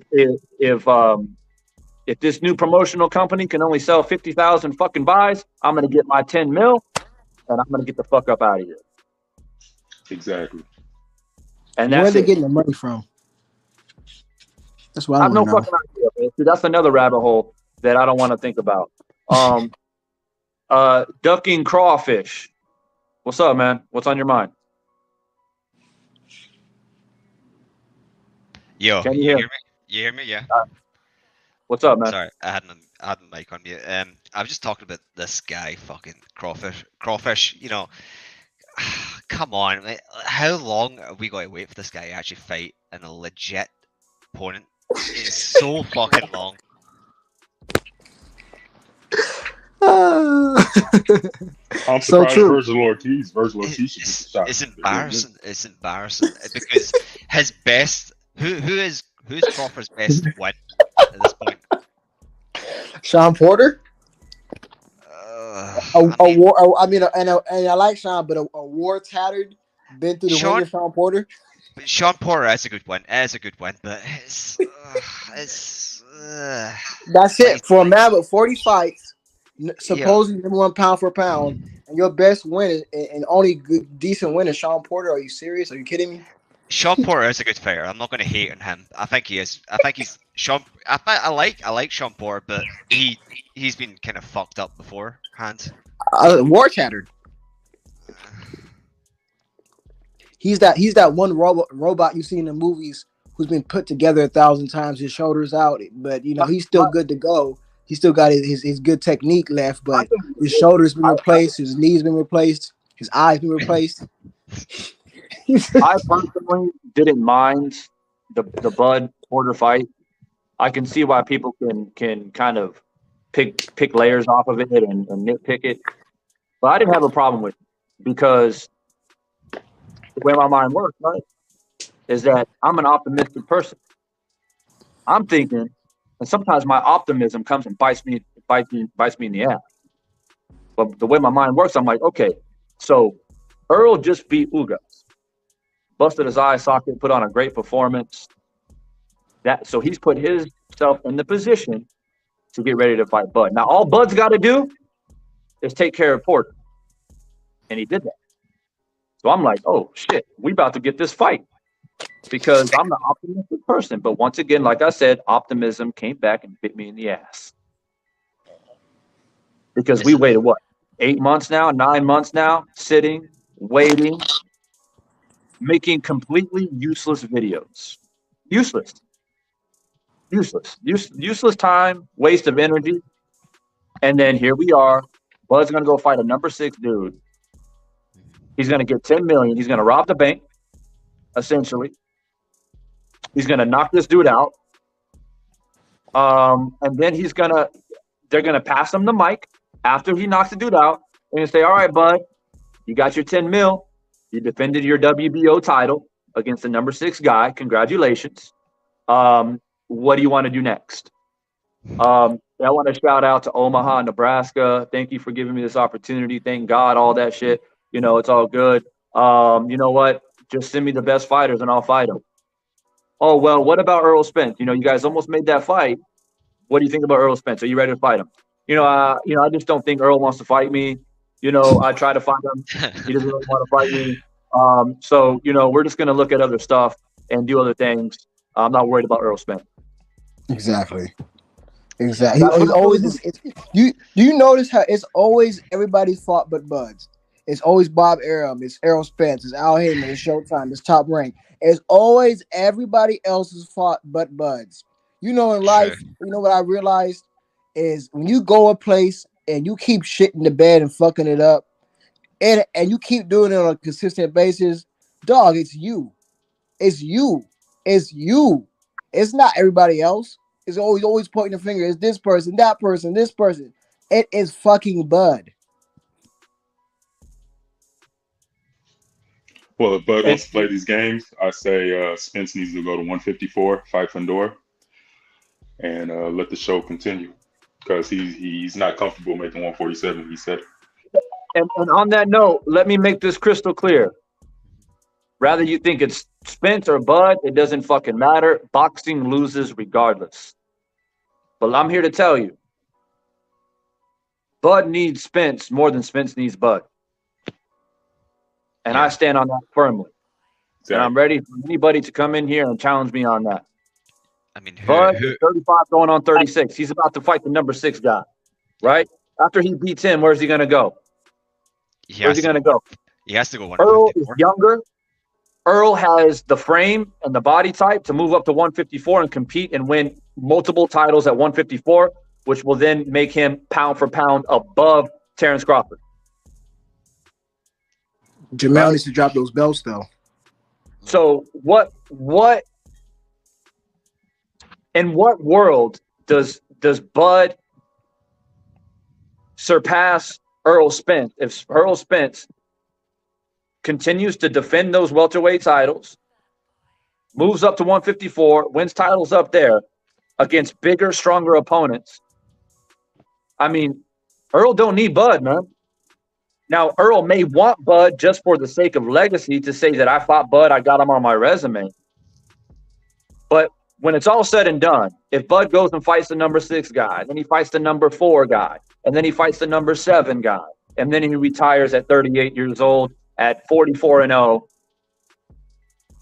and then Spence fights Boots and beats Boots and moves up to 154 and beats guys up there and takes belts up there, and he finishes off with 37-0 and a multiple titleist in 147 and 154. And not just beating, like I said, the 4, number 4, number 6, number 7, whatever I mean, but beating champions for their belt, not fighting for vacant titles. So Spence doesn't need Bud, man. He doesn't. What's My up, man, man? did How you- y'all doing? Cedric Smith, what's on your mind, bro? Thanks for coming in. I just got a question for y'all. All right. He fighting David Avanesian, right? Yeah. What fight you think would sell more? Him fighting David Avanesian or him fighting Jerron Boots Ennis? Boots. All right. So Blue Blood was on Everything Boxing. Blue Blood is a part of this deal that he got with Black Prime or BLK Prime because he partnered with them. He said on Everything Boxing that the reason why they didn't even reach out to Boots is because they know they're gonna take a L with paying Terrance Crawford the $10 million, and they would have had to also pay Boots, so they would have took a double L. In my opinion, that's bullshit because if they would have reached out to Boots, they wouldn't have took no L. That fight would have sold. The boxing public wouldn't have been disappointed in that fight over Spence. And if Crawford could have beat Boots and then fought Spence, that'd be even more impressive. What y'all think? True. Yeah. That's what I was saying earlier before you came in, is that although I would have been disappointed that the Spence and Crawford fight didn't happen, the only thing that I can say that would somewhat save the disappointment is that if they can't make the fight happen, then the next best option is to fight the number 1 or number 2 guy, a legitimate threat and a legitimate fighter that is your true mandatory. Okay, if Bud came out and said, "Look, man, I couldn't make the fight with Spence. I tried, couldn't work it out. So I'm gonna fight Boots, and I'm gonna prove to the world that I can deal with a young, strong fighter that has power, that is a key threat, that is my true mandatory. I'm gonna put on a display, and I'm gonna let you guys know that Errol Spence ain't shit." because I'm going to take care of this. I mean, because Boots is the boogeyman of 147. Yep. So I'm going to take care of the boogeyman, and I'm going to let the world know that I'm not the one that's scared of Spence. Because if That I'm would have willing made Crawford to look better. if I'm willing to Exactly. deal with Boots, then why would I be afraid of Spence? So I would Blue Blood sold it as if he's still gonna go after Spence, but they're not trying to make the Spence fight till February, March. So this fight is not messing up the Spence fight, or it's not doing nothing because they're not gonna fight Spence till February or March anyway. So what's wrong with this fight? Well, that would have been the same thing for Boots. But he said they our didn't problem. reach out to Boots because they would have lost more money. I disagree. I think they would have made money if they would have fought Boots instead of Avanesia. Nobody knows this dude. Nobody about to buy that shit. I know I'm not. I don't know about y'all, but I'm not about to spend money on that shit. I'm not even They about to can't stream it. sell. I don't even want to They see I can't it. know sell who with that kid. Booker is. I damn near don't really want to see it, but I'm a boxing I'm not even fan, so about to I'll stream fucking it. see it. I, you I'm catch on not the even about to highlights, huh? stream it. You catch on the highlights, huh? Exactly. But if it would have been Boots, everybody would have tuned in to see what the fuck Crawford really about. Yeah. And That's if there's he would true. have nothing to beat prove. Boots There's nothing and to then went prove after against the man he's Spence, about to fight, bro. There's if he nothing would to have beat prove. Boots and then went after Spence, he solidified. There's But literally zero to prove by beating this man. There's not like, Nothing. oh, you knocked him out. Okay. Like He Yeah. he actually looked oh, worse taking this fight because if you fighting this dude, it's literally a tune-up. And Spence said he don't take tune-ups. This dude got flipped over in a fucking Ferrari and didn't take a tune-up. Had an eye surgery, didn't take a tune-up. So you tune looking up bad. exactly. You telling you couldn't? Oh, you put it. I mean, you made a good point, brother. That was a good point. This guy yeah. flipping Ferraris and shit and eye injuries, and he's not taking no damn tune up. You telling me you got to take out? You couldn't do. You could do. Maybe try to. Well, I don't know if he got this, but a Thurman or a Virgil or a Boots. You were straight to Man, if he would have Aphrodisiac. fought Boots and then fought Spence, he makes Spence look bad. Yeah, that would have been True. very respectable if he would have took Boots and Spence. Like, whoa. But he's not built Fact. like that. What I think everybody has to realize is everybody's saying he's fighting this fight for a tune up and then he's gonna go and fight Spence. What people don't realize is Al Heyman and PBC didn't want to do I business wouldn't with even Earl. fuck with him if I was Spence or PBC. But what I'm saying is Al Heyman and PBC didn't want to do business with Earl. I mean with Bud. They did this for Earl. So now that Bud turned around and pretty much left That's what I'm left Earl saying. He out in double the, left him out in negotiated. the I cold. wouldn't even fuck with him. The same way that Keith Thurman left Earl out there and he didn't want to give Earl a chance to fight for a unification. Earl ain't going back to fight Boots. Earl told everybody, I have one fight left at 147. I want nobody else but Bud. If I don't get to fight with Bud, I'm going to 54. He's This Fact. this been a man this of his this word since day But one. this is my thing. Who does he fight at 154? Okay, he has Jamel up there. That's his It don't friend. matter Most who people he don't fights at fight. 54. And He can fight Jermel anybody will at go up 54. weight when who? Spence goes up weight. He can Jermel will fight go up weight anybody at when 54. Spence goes up. The only person that maybe I can maybe see to be a sellable fight is maybe Fundora, Fondora. just Fundora, just because of the spectacle of that fight. It'd be almost It like can when be Mikey went up to fight. anybody. Y'all gotta understand. This man is he's a unified champion. He could fight anybody at I'm not 54. saying I'm He, not, but you're he not can go listening. straight after. I'm He not. could go straight after. He could go straight after Jamel. He I already know said he he can. want to I'm not. fight I'm Jamel. not saying he can't, but will he do Face that? In other Danny words, Garcia. as a friend. Yes, here's the thing. he Here's the would do thing. Here's the that. thing. Here's the thing. Spence said he'll fight Jamel. Jamel said he won't fight Spence. So So Jamel gonna obviously, if have Yeah, to move Spence up. move up, Jamel gonna move up. But here's the thing about that. Jamel got a The, fight the, already. but here's the thing about that. The problem with what you're saying is this: Spence and PBC, you can't blame them because if you think about it, if you look at their model, the way they've been moving for the last 5 or 6 years or so, they would have released their schedule already. They held every fucking thing up negotiating with Crawford. Everything's been held up because of Crawford. So at the end of the day, Crawford was double dipping. He was negotiating with somebody else while he was negotiating with them and then walked away from negotiations. So he fucked them. You really think that they gonna do business with him after this? And Nope. that's that if you really think about it, that's his whole plan to do what he did. He know they're not gonna fuck with him after this, so he could say, "Look, I told y'all he ducking me." Yeah. He do Crawford the same and Nobody thing. else his is gonna team, all nobody they've else is been gonna do doing business is with him. pushing narratives this whole time. That's all they're about is pushing the narrative that nobody want to fight him. But if you really look at it, he don't want to fight nobody. But for the Let me Okay, and, get to, and this. by him doing this to EJ, nobody's gonna do business with him. Nobody. yeah, Exactly. This a retirement yeah. fight, bruh. It's a He already retirement fight. you already burnt the top rank bridge, burnt that motherfucking bridge. So This what a are you this a gonna? retirement this a retirement fight, bro. He gonna get them 10 million and retire. He gonna try to act like he trying to fight Spence. They're not gonna do business with him. He gonna say, "I told y'all he was ducking me and retire." It's been a play the whole time.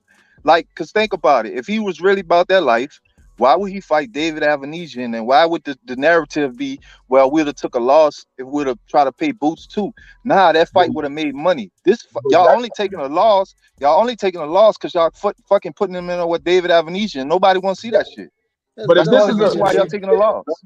Hold but if on. this Let me is address this comment right quick, D. Joan Turner in the chat says, panelists, why are we not mentioning the horrible terms of the contract to deter Bud from signing?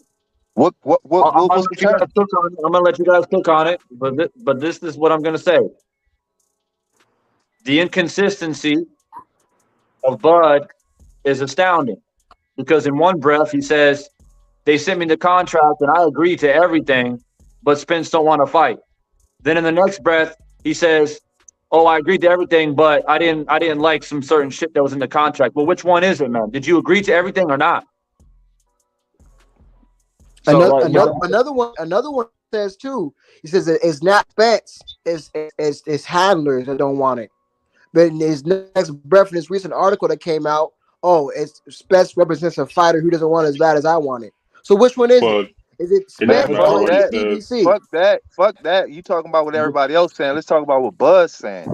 Bud exactly. said, Bud said that he knows Spence want to fight. And then in an interview for this fight that he took, he said that he was in talks with Al Heyman and he it was Errol Spence that didn't want the fight as bad as he did. So which one is it? From Bud, Well, not from it doesn't. everybody else. From his Yep. mouth, he said he but the knows whole Errol thing is Spence want to fight. Now but he's the whole saying he thing knows is Errol Spence didn't want to fight as bad as him. but y'all forgetting the main part of the whole thing. They said this guy with the little comment. He said the terms of the contract to deter Bud, but Bud sent the contract back to them saying what he didn't like. They fixed it and gave him what he wanted. Sent it back to him. They had it for 2 weeks and they haven't heard nothing from him because he was making a deal with somebody else. So they gave him everything he wanted. It's not Look nothing at that the he look did want. look at the irony of this whole situation. Bud and his team for a long time they were shitting on YouTubers, saying YouTubers this, YouTubers that, but then he make a deal for a fight with a YouTuber, the same YouTuber he shit on for years. Yep. But And I my know you said I this is Bud's play. I know you said this is Bud's play, but his play is not working because he's a laughing stock of boxing right now. So Facts. yeah, and let but me say see, this because a lot of people came in here a little bit late. Okay, a lot of people came in here late. When I first started this live stream, I want to put this point in there. Right now, we're discussing Bud and Spence, rightfully so, because we're disappointed as boxing fans not to see a legacy fight. But I want everybody to keep the same energy for another man out there who's on that bullshit, and that's Tyson Fury. Tyson Fury is True. about to fight Sora for the third fucking time. They just He's, washing money. he's already beat the man twice, and most recently, Chisora basically quit. It was a corner stoppage. It was an embarrassment. right? We're not talking about Wilder who went out on his shields and came up short. We're talking about a man who really didn't show much heart, to be quite honest with you. So we want to, for me at least, I'm going to be consistent across the board. And I don't mean to skip the conversation because I know we all want to cook about Bud and Spence. But right now, we're going at each other. We're going at each other's throats, not us here on the panel, but in general. We're going at each other's throats, kind of, oh, Crawford a bitch, Spence a bitch. Yeah, fuck Crawford, fuck Spence. These two dudes are bitches, this, that, and the But you third. gotta ask yourself why though, because nobody cares about Tyson Fury unless he fighting Wilder. That's just the truth. Or is it just the media and fans give Tyson Fury a pass? Give That him a too. pass. That too. That too. That too. They, of course, they give him a pass because if they didn't give him a pass, when he came on and said, "I want 500 million to fight Usyk," they would have got on his ass. So of course, they gonna give him a pass. Facts. That's true too. That's true too. But that just goes to show you that it's just a whole bunch of propaganda in boxing. That's it. Hey, but Bud ain't doing. He ain't doing nothing but the same thing that Tyson Fury did. Tyson Fury Exactly. got knocked out and knocked down in sparring, and he realized that he needed more time, and that's why that fight was delayed and the COVID, just all that scamming and all that other stuff he did. But Bud realized, man, I need a tune-up. Bro, just think about this. Bud wouldn't sign a contract with PBC, but he signed a contract with a starter company that In can't 3 even weeks. spell names right on the flyers. Right. But hold on, bro. Check this out, though. This the crazy part. I don't think a lot of people. Hey, what's up, to Divine, man? What's up, brother? Hey, but the thing about you got to realize is something with Bud, man. Bud already said before in the interview that he don't care what his fans think. He ain't here for the fans. And he And also people said he still, a puppet master. right. But then too, you got to look at something that Bud is doing. I think why everybody disappointed, why I'm disappointed in Bud is because Bernie the Butcher and all them came out saying that they sent in the contract to fight his own. Then he came back the next day and corrected a little bit what he said. And they talking about they sent in the contract.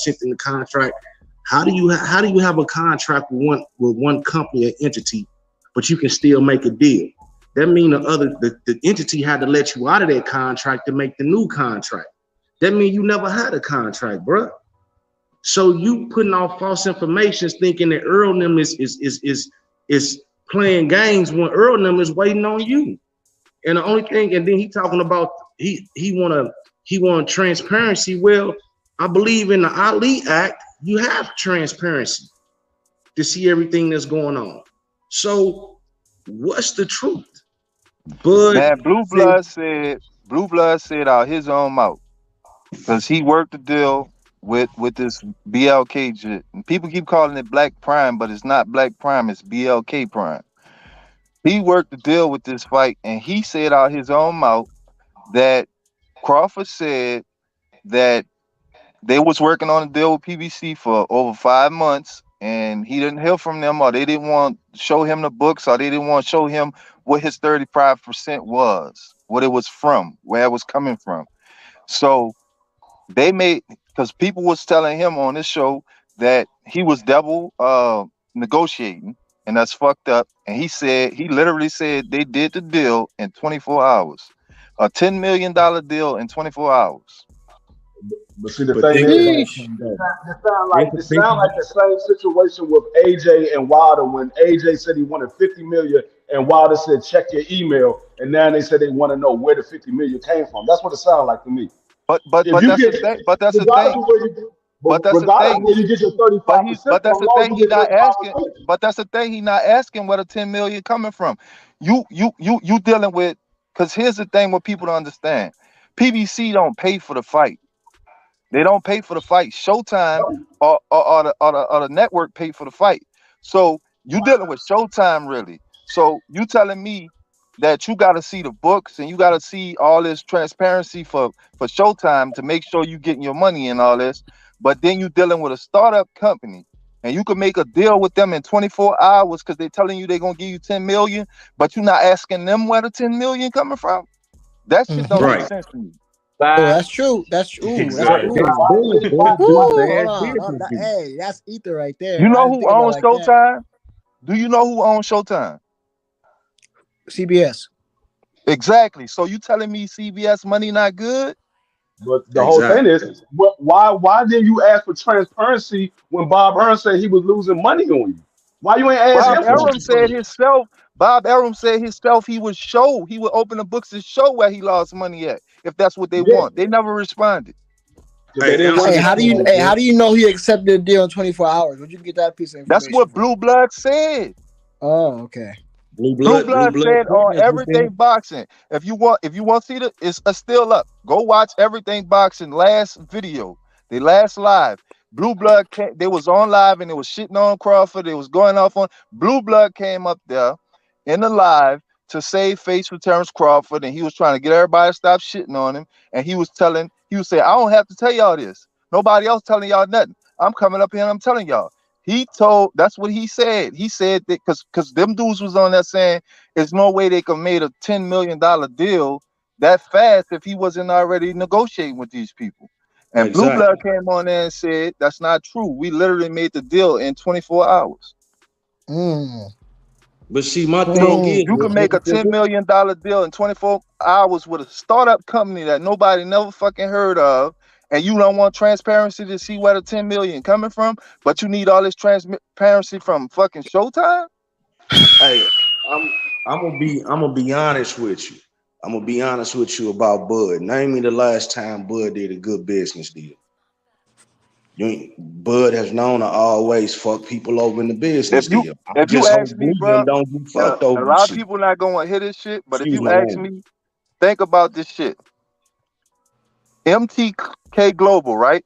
Right? What they changed their name to? What did they change their name to? Because they was MK. hooked up with the, MK. MK. They changed it to MK, and then they went out of business because the FBI shut their shit down. right, exactly. Okay, so think about this shit. Everybody keep calling it Black Prime. It's BLK Prime. If you ask me, the only motherfuckers got $10 million to throw around and not try to make no money back is a motherfucker like the same motherfuckers that was throwing money around with MTK Global, MK Global, just throwing The money around. Saudis. Because what they was trying to do, they wasn't trying to make money off the fights. They was trying to lock up all the boxers so they have all the boxers in the corner of the market. Sound like the same shit if you ask me. They wasn't trying to make money off the fight. They was trying to wash the money. But they wasn't trying to wash the money in the beginning because the only way you wash money is if you make money. What they was trying to do is lock up all the fighters. If I'm throwing around $10 million for a fighter to come fight a nobody, what you think other fighters gonna want to do? I want to come over there and make $10 million too. It So if basically they you get saying all the fighters to sign to MTK Global, they got all the fighters, they corner the market. Now they can wash all the fucking money they want because they got all the best fighters. It's the you same just shit. It's the same shit. BLK throwing $10 million at Crawford, and they not trying to make no money off of it. What that's gonna do? That's gonna show other fighters, shit, I'm gonna fight over that too and get $10 million to fight a bum. I mean, it was just an I'm not, investment. I'm not gonna throw that tag on nobody because I don't know. But my whole thing is that's I'm not a not good throwing a business tag deal. on nobody. I'm saying it sound like the same shit if you ask me. Think about it. Yeah, Who got $10 million to fucking throw away? yeah, it sound like the A same shit. startup But company. yeah, A it sound like startup the same. company got $10 million to get in a boxing game and just throw away $10 million, and they not I'll tell worried about you. making a profit. I'll tell you what. Tyson Fury and Terrance Crawford have You get a in lot in business to make common, money. My bad, my bad. and that's You don't get Exactly, but you they don't not get trying to make money off this fight. Even I'm Blue okay. sorry. said I'm they're gonna sorry. take a L. I'm sorry. I know y'all not trying to put Spence and Fury in the same boat. I'm sorry. No, I, they I putting no, no, no. I Crawford said and Fury Crawford in the and same Fury boat. have a lot in common no. Crawford, I'm because. talking about is not making fights because Oh no, because that's we've that's. seen Fury fight in 3 mega fights. We've seen him fight Klitschko. I think That was Fury's proven that That he'll wasn't fight a mega anybody. fight though. That Might fight yeah, have didn't do skill. exactly. numbers. That's That not a wasn't no mega mega fight. fight. That didn't do numbers. Okay, That wasn't no well, mega fight. the fact That was is, probably the most boring Fury will heavyweight get in the championship fight of ring all with time. any heavyweight. Spence won't get in the ring with any welterweight. Let's not forget How PBC. you gonna say Spence not gonna I'm get in not. the ring You with said. You said. Hold any on. Hold Let's on. welterweight not when he You been said. forget. doing You Hold that? said. on, hold Hold on, on. hold on. I'll let y'all He get been off. I doing just that. got on. I'm just saying he been doing that. What Okay, you talking about? let's not forget PBC never wanted to fight. That's a fact. That's not a debate. Man, you could say that all you want, but the No, facts that's remain that the that's only coming from person that's Black not Fight getting Fan, the biggest Spence fanboy in the world. He said it himself plenty of times on bruh. his channel. PBC So never wanted this fight. just because a One YouTuber fighter comes out been and says fighting it, top that notch makes it fact. competition and Hold one on, fighter have not. What are hold you on, talking about? hold on, Hold on. second. Where do all the Let, excuses come from? Sean Porter let him got a talk. belt Let him say too. his thing. Let him say You his on the piece. wrong side of the street. The fans will stream it. Where are all the excuses coming from? They're coming from PBC, bro. Hey man, No, it's what PBC not. about stalled Actually, out. actually, This is what actually, the happened. excuses came PBC from. stalled out. Let him They talk. Yeah. Let him lowballed talk. him. All He that shit he called their talking, I got a bluff. response for it. No. Watch I'm gonna tell you this. what happened. Then you respond. PBC I'm called. listening. They gave him a lowball offer. A few How of you them. know that? How you know that? What the Can offer is? I talk? Then What the you can offer is? respond. PBC gave him a lowball offer. Several of them. They were stalling for years with other fights that didn't matter. Okay. Then he called their bluff, and then they didn't respond. That's what happened. Not he didn't respond to them. Okay. You're not gonna wait and age me out. I'm gonna take another fight. That's bruh? what happened. There was I'm a several Bud offers. fan, and Bud No. could have See, fought. He could have fought Errol Spence for the IBF, but he chose not to, and he went and fought Jeff Horn. Even So even check this. even Bud, I Bomac gotta said they address. took the I easy got route. bruh. Even Bomac said they You took the believe he Let's easy route honestly going could the have got the Spence WBO fight? route. So I'm saying, Because Spence said, "Go get a how you belt." gonna, You forgot? how, how Spence you never gonna so said put they that? that. can have How, more Spence money, never so it can said be a that. bigger fight. Spence Time never out. said Time out. that. Time out. Spence I don't never want to. had Bud on his radar. Spence I never don't had want to. Bud I on his don't want to. radar. I don't want Hey, to And mute. Bud I never got had pulled I don't away. Spence want on his to. radar. He I don't didn't, want to. didn't he? Bud So was looking I on at don't want Keith to camera. mute Thurman. anybody. So You time said out. it on Time out. camera. Bruh, Time out. Bud was looking at Keith Thurman. Bud got on TV, on national TV, on ESPN with Stephen A. Smith. And Stephen A. Smith was trying to push Errol Spence on him. He said, and Stephen A. Smith said he passed the eye test. Bud told Stephen A. Smith the eye test can lie to you. He is He not did. the guy to beat. Keith Thurman is. His focus was Keith Thurman the whole time. He said Keith Thurman or Danny Garcia. He was never looking at He not Spence. getting none of those fights, man. But this is what I'm trying to That's tell all you, bro. This PBC, is what I'm man. This trying to is tell you. This is what I'm PBC. trying to tell you. Your timeline is off. Listen, I watch boxing all fucking day. This is all I do. I drive trucks. I watch boxing all day. I could tell you the timeline from start to finish, from Bud's whole career. Everybody think Bud started off at 135. He did not start off at 135. He started off at 140 and moved down to 135. Exactly. See, I'm a real As boxing well as fan, dude. Spence at 154. Listen. I know that. no. But this the thing. What I'm trying to tell you.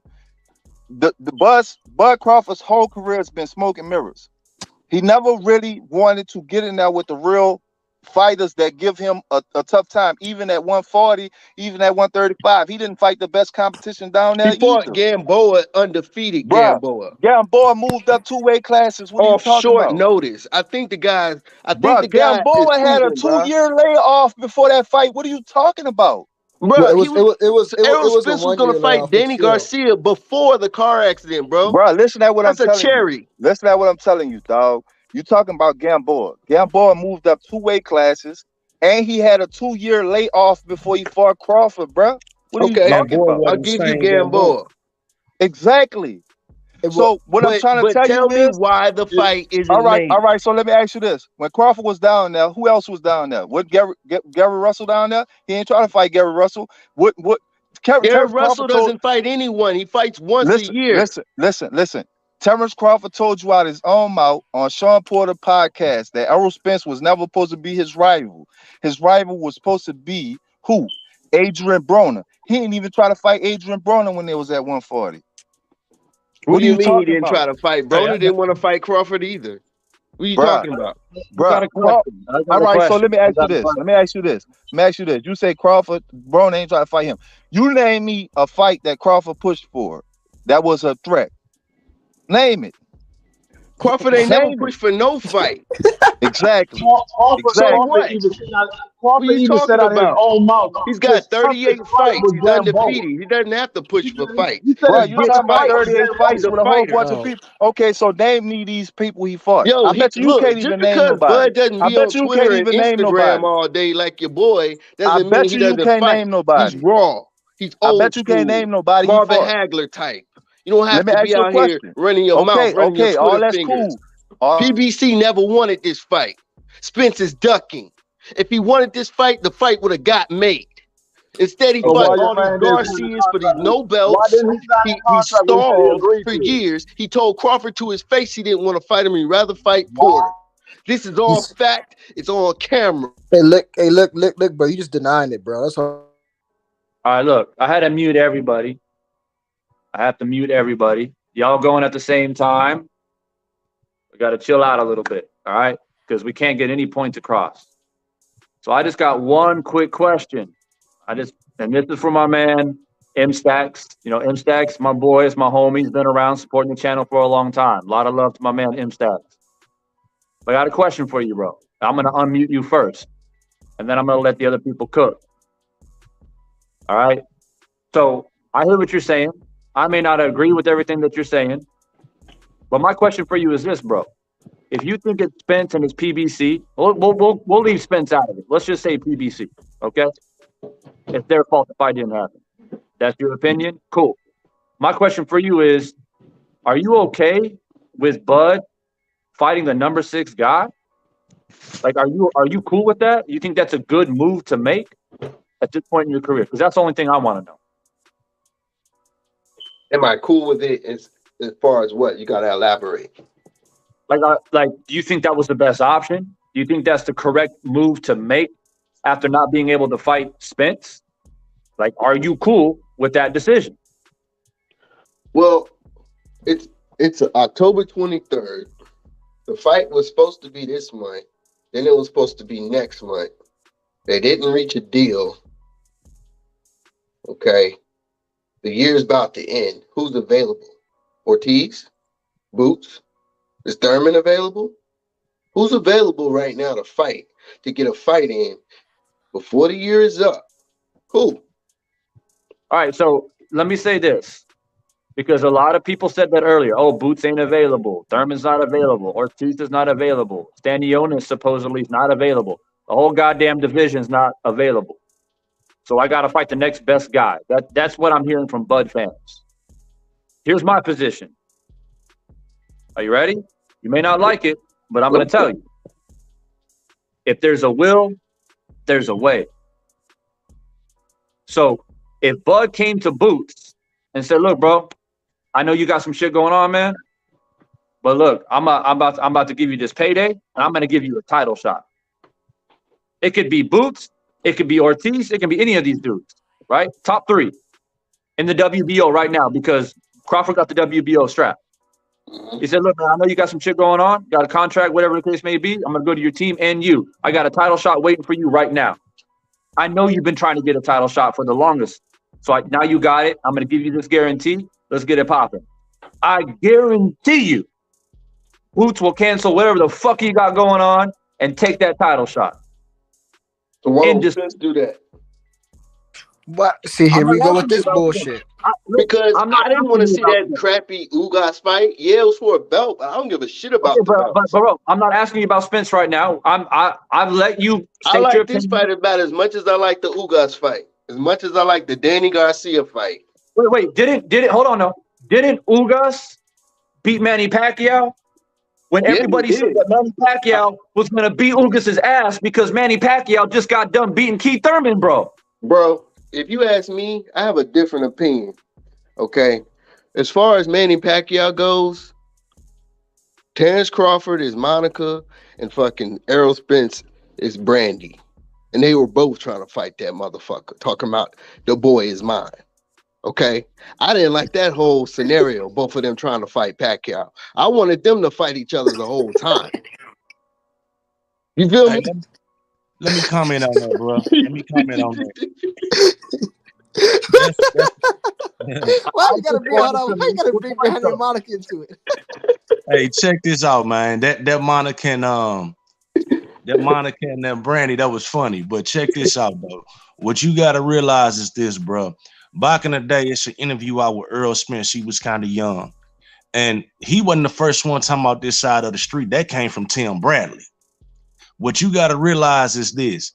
In the interview, Earl sat there and he said, and he named off everybody on that side that he can get to easily in order to get a title shot to become undisputed.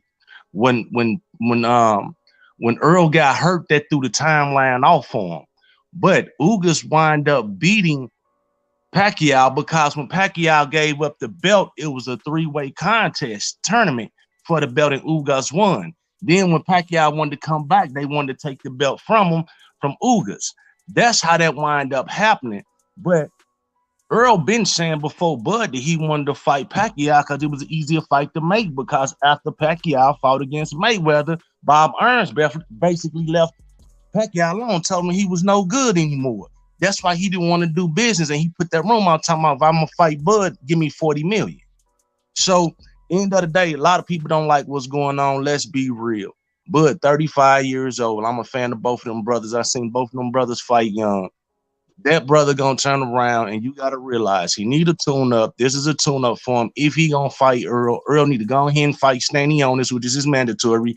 And think about logic. If I'm 35 years old, I'm trying to keep my zero. Let me go ahead, instead of maybe making $8 or $10 million and take a lot of punishment, I can go make $10 million and beat somebody up easy and get my stats up. That's this whole thing right now. Let me say this though. It's just assumed that Spence and Station is going to get it on next. If Spence and Station gets it on next, even then, Station is a harder fight for Spence than Avenetian would be for Earl. Station is undefeated. Sayers is undefeated champion. Avenetian's already been knocked out by Crawford, who Terrance Crawford knocked the hell out. So what are we talking about here? I mean, even in quote unquote Errol Spence and his bum and Stacionis, Stacionis ain't no hoe. You know, he's a tough fighter. I hate to kill y'all scenarios and stuff like that, but I'm gonna just be all the way real with you. I'm gonna be all the way real with you. The move that Bud just pulled, that fight ain't happening. PBC, Errol, they're not dealing with Bud no more. He fucked them, It's dude. over. He fucked them. And then this dude talking about Stanionis was the only one available. Stanionis wasn't even available. He had a fight booked already. Blue Blood just said on Everything Boxing that they had to buy out his contract for the November 19 fight he was already booked for. So they bought his contract out. And here's the thing, Boots was available. If you go right now to YSM Sports TV on YouTube, you can watch all of them dudes over there cooking Bud right now because they said they was available. Why? They got skipped over and Stanionis got a shot. Coach L just took off on Crawford. He talked about how Crawford, his whole career has been a fucking duck. He ain't fight nobody to get this title that he got as pound for pound. Coach L is literally cooking Crawford over there. He talked about how your boy Ray Robinson was the last person to beat him in the amateurs, and they ducked him and took Stanionis, even though Stanionis, not Stanionis, Green Beans. He wasn't even supposed to get the fight because Ray Robinson beat him for the title eliminator, but they called it a draw and then still gave it to him because Bud said he didn't want to fight Ray Robinson. Bud don't want to lose that zero. He don't want to lose that O. He said, this is what Coach L said. He said we would have knocked Crawford out years ago. He didn't want to fight us. We've been calling him out. They go watch it. Hey, yo, that M. Camp over there is trashing Crawford right now. Yo, M Styles. Do you think Bud cares about legacy? I don't think none of these fighters care about legacy. No, I don't think he cares about legacy. Why you can't just answer the question the man asks? You got to talk about everybody else. He asked you about Crawford. Because the thing about it is, a lot of these. Because you don't want to make your man look bad. That's why. Can you quit cutting me off? A lot of these boxers today, I mean, Divine knows exactly what I'm talking about. A lot of these boxers today are weak, man. These boxers are weak. They think they're the shit. Came back from a car crash and didn't take no they're bigger than what they are. They think they're selling more than they are. They're inactive as fuck. They're weak. They don't give a fuck about legacy. None of them do. Errol Spence do. Errol Spence cared about legacy. He wouldn't be fighting all these Garcias for these non-titles. Bro, He wouldn't be drinking and driving. In a car crash.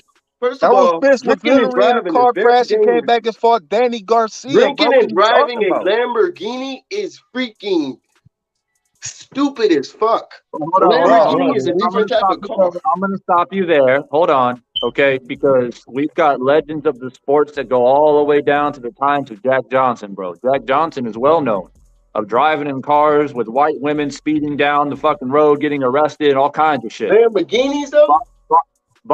Well, obviously they didn't have Lamborghinis back then. That's a different type of car, man. Is being reckless. Boxers do it. They get money. They go out there. They enjoy themselves. They drink. They party. They drive fast. They do crazy shit, right? And these dudes are young champions, bro, making millions. It's gonna happen. Basketball players do it. NFL players do it. I'm gonna interject on that point. But here's my thing: if we feel like, well, none of these guys care about legacy, then what the fuck are we doing then as boxing fans? Because at one point, when every young boy or young girl laces up a pair of gloves, do you lace them up thinking, oh man, I hope one day I can make $10 million? No, you do it for the love of the sport and you want to be a legend of the sport. You got to earn your way. You got to go up the ladder, right? So at one point in time, they actually did care about legacy and being the best and having their name etched into history. I can tell you one person that cares about legacy. That's Deontay Wilder. Oh, yeah. Right? So it's not everybody. Because he didn't have to fight Fury twice. Deontay Wilder is setting that stage of like, I'll fight anybody, everybody. If I got to fight a mother 3 times, that's what I got to do. Even though if I felt cheated, I'm still going to fight. Errol Spence too. How is Errol Spence care about legacy? All right. If he didn't care about legacy, how come they fighting for undisputed? Is it because of Errol Spence or because of Crawford? Because Crawford had the same belt for 5 years. Tell me how Errol Spence got the rest of the belts about legacy. Because when I saw them face to Errol face, Spence got the rest of the belts. Wanted to fight. It didn't look like Spence wanted Errol to fight. Spence got the rest of the belts. Crawford was sitting on the same belt for 5 years. He didn't fight not one champion for 5 years. Easy Route Spence. Tell me why Easy Route Spence cares about legacy. Who is the unified welterweight champion right now? Errol Spence. Okay. Hey, you know why he care about legacy? Because we need to get some things corrected. When you turn around and you said why he fighting all these Garcias. Yes, he fought Danny Garcia with no tune-up and people was begging him. Even fans, even Bush fans was saying, no, get a tune-up. He say, no, I don't need that. I know what I'm fighting Did you see the post-fight? Hold on, bro. Post-fight? But hold on, bro. He said Danny Garcia was the tune-up. But he said in an arrogant way like Danny Garcia. Man, he said he'll make your favorite fighter a tune-up. What are you talking about? Danny Garcia was the tune-up, bro. But hold on. What did he do at welterweight? Hold on, bro. But Mikey Garcia, the reason why he fought Mikey Garcia, and Mikey Garcia came up 2 weight classes because nobody else wanted to fight Errol Spence. He didn't come up 2 weight classes. He fought at 130. He fought at 140 before he fought Errol twice. He fought at 140 twice before he fought Errol. He ain't come on no 2 weight classes. He fought Adrian Broner and he fought Adrian Broner and he fought your boy who over there with Adrian Broner at 140. He didn't come up 2 weight classes. He came up 1 weight class. But hold on, but this is the fact. You know how Errol Spence is going after legacy? From the time of that accident to now, he could have just been a fuck up. Excuse my language. He could have been all this and all that. But ever since he had that accident and his coach told him, stay in the gym, you know what you're fighting for, Earl been a beast out there. You don't see him drinking. You don't see him wilding out. You don't see him doing nothing crazy. He out on his phone playing with his chickens. He got humble. He got humble. Yeah. But when you get humble, sometimes you get focused. And now he Nah, understands it's he's more than super money. focused, Yeah, so he focused now, and Bud see this, and and Bud he don't like, want to fight him no more.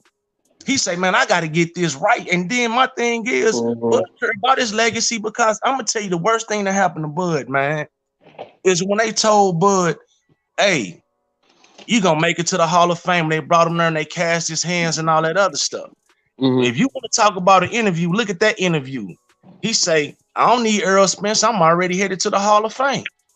So now he got to keep that zero, bro. So and then you're gonna give me $10 million to go over here and fight somebody I know I can beat, my sparring partner.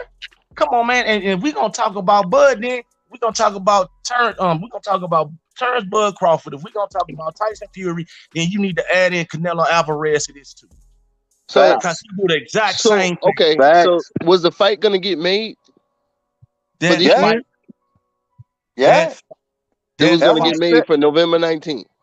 Listen, Jerron Booth was available. He said he was available, so he have no reason to be fighting Avanesian. No reason. Jerron Booth's in his camp. All of them said we was available. We was ready to go. So He he's had done. no business fighting Avanesian. If he needed a tune-up before February 4th or March or wherever they was talking about making a fight next year, he could have fought Boots before he fought Errol Spence. So he had to fight so he Avanesian. wasn't fighting in November anyway. He's fighting in The February. They're reason why talking they're about. not fighting in November is because when they sent the contract for November for Terrance Crawford to sign, he stalled that shit out. So they missed the date. He didn't sign. He kept talking about he want transparency. He did not sign. Why didn't they give him transparency though? Hold After he on. came out on the internet with his partner Bernie the Boxer talking about we signed. Okay, hold on. The man accepted everything. Bro, He signed everything. Question. After He's he fighting said for a all that percent, shit, right? come to find out he didn't sign shit. Is he fighting needed for a percent or not? transparency. That's why they didn't I'm fight asking on you a November question, bro. 19th, dog. Get your timeline straight. Bro, is he fighting for a percent or not? Everybody at PBC fight for a percent. What are you talking about? Okay. All right. So He's you keep talking by about this himself, percent, right? Let me break He's this by percent himself, down bro. to you. All right, I'm Let gonna me let you break this talk. Go percent ahead. down to Go you. ahead, talk. Let me break this percent down to you because you keep talking about percent. The $10 million that Crawford getting over there at BLK, that's a flat fee. That's it. He getting it up front. I know that. He not listen. He not getting no more, no less. He getting $10 million up front. That's it. He shouldn't get more. Listen, at PBC, it don't work like that. You might get $1 or $2 million up front, but on the back end, you have a potential of making whatever. You could make $20 million on the back end. You can make $30 million on the back end. So let me ask all y'all on this panel right here: if Errol Spence and Terrance Crawford would have fought today, what you think them numbers would have looked like? Oh man, they would have sold. That would have been over $150 million fight, bro. Yeah. Okay, so what's 35% of 150 million? Shit. Like 40 something? That's way fucking more than 10 million, dog. So stop trying to make it seem like 35% is not that much, dog. All right, well, if I'm gonna get 35% of 150 million, I need to see the 150 million. I don't need. All right, so okay, so if that's I need to see it on paper. So why you don't need to see about the 10 million then? Because I'm getting a flat fee. But hold on, let's be real, man. Let's break this down real quick. How many people at PBC ever said they didn't get paid? Hold on, bro. No, it's Brona said he didn't get paid. Man, we talking about Brona, man. Come on, man. Listen, you're not gonna tell me Divine is not just gonna take. Hold on. You're not just gonna Divine signed a contract just like Terrance Bud Crawford and Errol Spence for 70-30 with YouTube. You're not gonna tell me Divine's just gonna take a check and not see the total revenue. He's gonna want to see the total. Bro, he's getting a 70% cut right now, dude. He's not getting a flat fee. You're not making no sense, dude. You know. If they told Divine, we'll give you $1 per video, he wouldn't ask to see it. Okay, so he's getting 70% of everything he gets. He needs to see the total. Period. What's the biggest fights in boxing? What's the biggest total revenue fights in boxing? Pacquiao, Mayweather, De La Hoya, Tyson Lewis, Tyson Holyfield, Nope, McGregor. nope. All three of McGregor. the biggest fights in boxing come from Floyd Mayweather, all under PBC. I just named 3 Mayweather fights for you, bro. Bruh, and it wasn't De La Hoya. Okay, it was McGregor, Pacquiao, then De La Hoya in order. No. You're wrong. All the 3 biggest fights are with Mayweather at PBC, all under PBC. Yeah, in that order, that's the top. At the top, All Mayweather, of them McGregor. are with PBC. Every big fight in boxing has been with the PBC. And They've never screwed. Pacquiao got a big payday. He didn't get screwed out of money. Mayweather got big paydays. He didn't get screwed out of money. Everybody over there are satisfied with the money they're making. So don't come with this bullshit talking about. Now let me ask you this. Let me ask you this. None of those fighters asked to see shit. Was Mayweather better than all those fighters? Was Mayweather better than all those fighters that he fought? Bruh, Yes or no? Crawford is the only fighter Answer the asked to goddamn see transparency, dude. And guess what? Here's the funny part about this shit. Terrance Crawford asking to see transparency. You got Floyd Mayweather bigger than him. You got Pacquiao bigger than him. You got fucking Canelo bigger than him. All these dudes do way bigger numbers than him. None of them asked to see transparency. He got the lowest number out of any fucking fighter on pay-per-view, period. But he need to see numbers. What are you talking about? All right, I'm gonna stop. They got flat fees. I'm gonna stop you guys both there. You guys both made your points. So first, I want to address 2 things. The first one is my man M brought me up and said, "Yo, what would Divine do if Divine was in a situation?" Let me put it to you this way: if let's say Fight Hype or ESPN or one of these massive networks reached out to Divine, so yo, Divine, we love your content. We love the way you speak on the mic. We love your energy, this, that, and third. We're going to offer you $30 million, and you have a chance to make a legacy out of your name and take a massive step with your career. Guess what Divine's going to do? That 30 million is a bonus to me.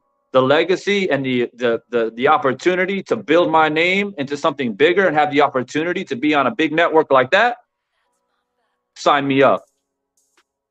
Sign me up. I'm not going to go to ESPN and be like, all right, well, that sounds cool, man, but where are you getting that 30 million at, though? Where's that coming from? I don't understand. Like, fuck all that, right? I'm going to take that opportunity, because if you don't take the opportunity will pass you by. And that's what's happening to Bud right now. That shit passing him by. The second question I have for you. Bud Crawford sued Top Rank, right? Because Top Rank wasn't getting him the fights that he wanted. That's what he said in front of everybody. Bob was sitting right next to him. And I, by the way, at that time, supported that. I supported it because I never liked Bob's wretched ass, right? But here we are. My question is now, if Bud would have stayed with Top Rank, would we get the Bud Spence fight? That's my question. Yes, we would. Yes, we would. And the reason why, you made a good point. Everybody's saying flat fee. That's what Bud is used to. Bud is used to getting a flat fee. He used to you getting a guarantee amount. And now they saying they guarantee. But if he don't get it from BLK, then we're going to be hearing about him and BLK in court and all this other stuff. If Bob would have had it, they still would have had Showtime. They still would have had ESPN. They could have got the fight done. But over there, from what I'm hearing, is that, yeah, Bud wanted to sell all the fights in Nebraska, which he did a great job, and they sold out every time, but nobody was watching the fight. And Bob would say, you can say it's Bob, and then other people would say, Terrance didn't want to go out there and go on the road and do no interviews. He didn't want to come on YouTube channels. He didn't want to go on ESPN. He just wanted you to sell the fight. So you have to look at the demon within. What did he do in order to make himself valuable to the community and to the sport of boxing? In the fact to selling himself, because even with Mayweather turned around, and when he fought against De La Hoya, he took a 70-30 split. He said, but I know once I win, I can write my own ticket, my own check. Can't hear you. Muted on there, bro. You muted. I said that motherfucker went to Dancing with the Stars. I said that motherfucker went on Dancing with the Stars. He promoted himself. And that comes back to my point. I don't give none of these fighters out here looking for legacy. That's why you got Ryan Garcia getting so much airtime. That's why you got all these fighters fighting once a year and loving it, like Gary Russell. Well, These Gary guys Russell are getting inactive. blackballed, bro. You said what?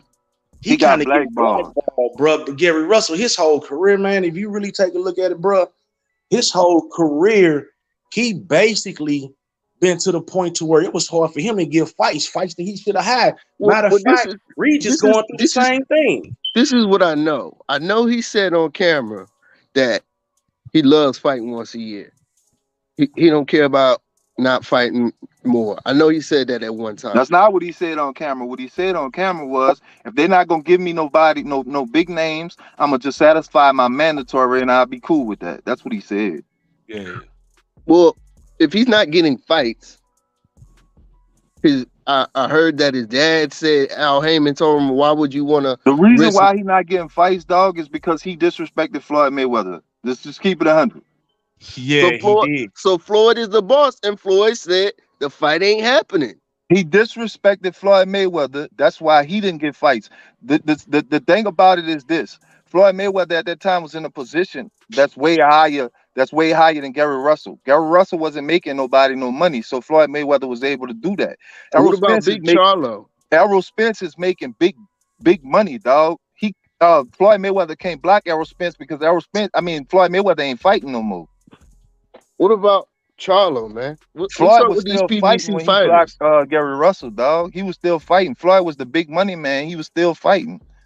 That's why he was successful with that with Gary Russell. He can't do that to Errol Spence. He not generating no money for nobody fighting right now. What about all these other PBC fighters not getting no fights, dog? What are you talking about? PBC putting on the biggest fights. Who putting on more fights than PBC? What fights are PBC putting on, man? This past weekend, that wasn't supposed to be pay-per-view, man. Bruh, I'm not talking about this past weekend. I'm talking about overall. The last 5 years, who been putting on the best fights? PBC. I'm not talking about the last 5 years. I'm talking about the last 2, man. The last 2, PBC been putting on the best fights. What are you talking about? Name one. Canelo Plant. Fucking Tyson Fury and fucking Deontay Wilder. Who put that fight on first? Yeah, the only reason why ESPN got involved in that fight is because they went and swooped and made a deal with fucking Tyson Fury. PBC had that fight first. Didn't have anything to do with Top Rank. So yeah. Yes, because that was PBC. Yeah, that was all. They put that on. Hold up. Hey, M, did you answer my question, bro? Because I had to step away. I had to get my phone charged. What was your I need to answer. Can you repeat the last part? I didn't hear the last part clearly. Do you think if Bud would have stayed with Top Rank, there'd be a better chance to make the Bud Spence fight? No. The reason why is because I think that he legitimately thought it was Bob Arum. Because back to my man's point, PBC been putting on big fights with other fighters that don't have promoters, like i.e. Tyson Fury. So I legitimately think that Bud thought Arum was killing the fight because he killed the Pacquiao fight. Why wouldn't he kill this fight? Bob Arum said he killed the Pacquiao fight on camera. Why wouldn't he kill this fight? So I think Bud thought, man, this motherfucker playing me. I've been trying to fight this dude for years, and he be giving me the runaround. I'm gonna go get this fight my goddamn self. So basically, what you're saying is that it wouldn't have mattered whether Bud stayed with Top Rank or not. It all goes down to PBC. PBC doesn't want to make the fight. In hindsight, I think if he would have stayed with Bob, now that I see that the fight's still not getting made, I think that the fight would have got made. ESPN Plus does $230 million a month. That fight would have got made. The money would have been there. There wouldn't have been a problem. They would have did a joint promotion just like Wilder and Fury. Or Pacquiao Mayweather. Mayweather. Did you agree with Bud leaving Top Rank then? At the time, yeah. But now I'm looking at it like, damn, maybe he should have stayed. So, I mean, I don't know how much more I can paint the picture for you, bro, but to me, I see some inconsistencies. That's what I'm seeing with The Bud. thing about it, I think PBC is trying to you know, you ain't nobody. You ain't even got a promoter now. Like, you got to do what we say. You got to get down with us. You got to join the team. You want to see the books, you got to join the team. You got to get on some fights with us. But that's how boxing goes, bro. Like, everybody talk about sides of the street, but if you listen to Bob Both Errol, of these, bro, both of these men, regardless if PBC doesn't respect Bud or whatever the case may be, one thing that we do know, if they would have figured out a way to make this fight, both of these men would have made more money than they've ever made in their entire career. exactly. It doesn't fucking matter. Rather, Exactly. it's 60-40, 55-45, who's the A side, whatever. That doesn't fucking matter. Facts. So when people say, well, Bud didn't feel respected or PBC made it difficult, well, what we do know, this is what we do know. Let's talk about what we do know. What we do know, there was a contract constructed. Bud turned it down. Now, we don't know the exact. No, we don't know he turned it down. I heard he accepted. I'm not speculating, okay? Don't get upset. I'm not speculating why Bud turned it down, but we do know it was turned down, okay? My point is this. I would bet a large sum of my own money that whatever was put in that contract that Bud turned down for whatever reason, because I don't fucking know, Bud still would have made more money than he had ever made in his career. And he would have made way more than the $10 million that he's about to make to fight the number 6 guy. That means nothing for his resume. That means nothing for his legacy. Yep. He would have made more than that 10 mil. He could have beat Spence. Who knows? Yep. And if you beat Spence, guess what, bro? You the man. I'm the east side now, motherfucker. Now Just like Floyd.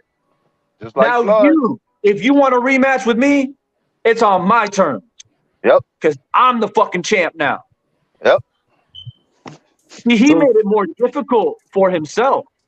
Yep. Because if Errol Spence moves up, if let's say he fights Stanionis, and then so that's a mandatory. Boom, that's a nice fight. He goes up to 154. He beats Charlo or some shit like that. Gets another title. He continues to put luster onto his fucking resume and on his status. Exactly. So now Bud is like, oh shit, now it's even more difficult to negotiate to get what I want. Right. The timing was now when they're more or less that fight not helping him at all. So more or less equal. The only difference is that Spence has a slight edge because he's the unified welterweight champion. What day was the fight officially dead? What day? Like, officially, we found out. The day Bud announced that he's fighting, what's his name, is when it was dead. Okay. What day was that? I don't know. Shit, a couple days ago. Now, if it was a couple of days ago and they were still negotiating, let's say there was no announcement and we still didn't hear anything, the fight couldn't be in November, right? They been said it wasn't gonna be in November because Bud didn't sign a contract, bro. You can't put on a fight if the contract not signed. Okay, but I'm saying they were still negotiating before the announcement. We still didn't hear anything, right? Because the fight didn't get signed, dude. Okay, right. That's why we didn't hear nothing.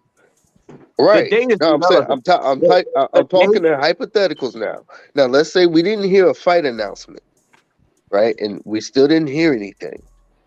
I'm saying they couldn't make the fight in November. They would have to fight later on anyway, even if the fight was signed because today. He didn't sign for November. That's why. How did Bud not sign for November when the term sheets were just done basically in September or towards the end of September?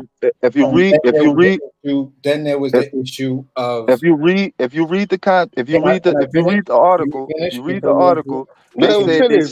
Can I finish before you interrupt, please? Thank you very much. I gave you your respect. I'm just asking for mine. You right. You right. Here's my point of contention with a lot of things you guys are saying. Errol Spence dropped a tweet in November with or without Bud Crawford.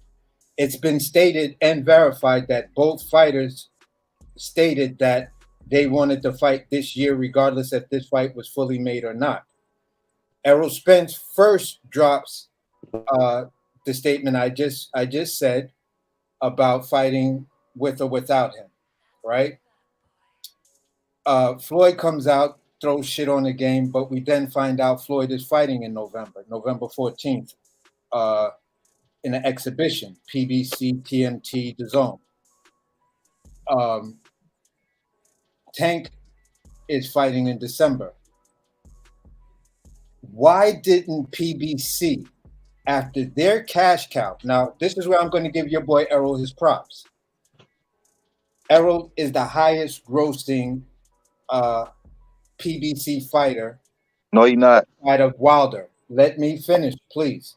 He's the highest net worth fighter outside of Deontay Wilder, which Wilder has a different agreement with PBC.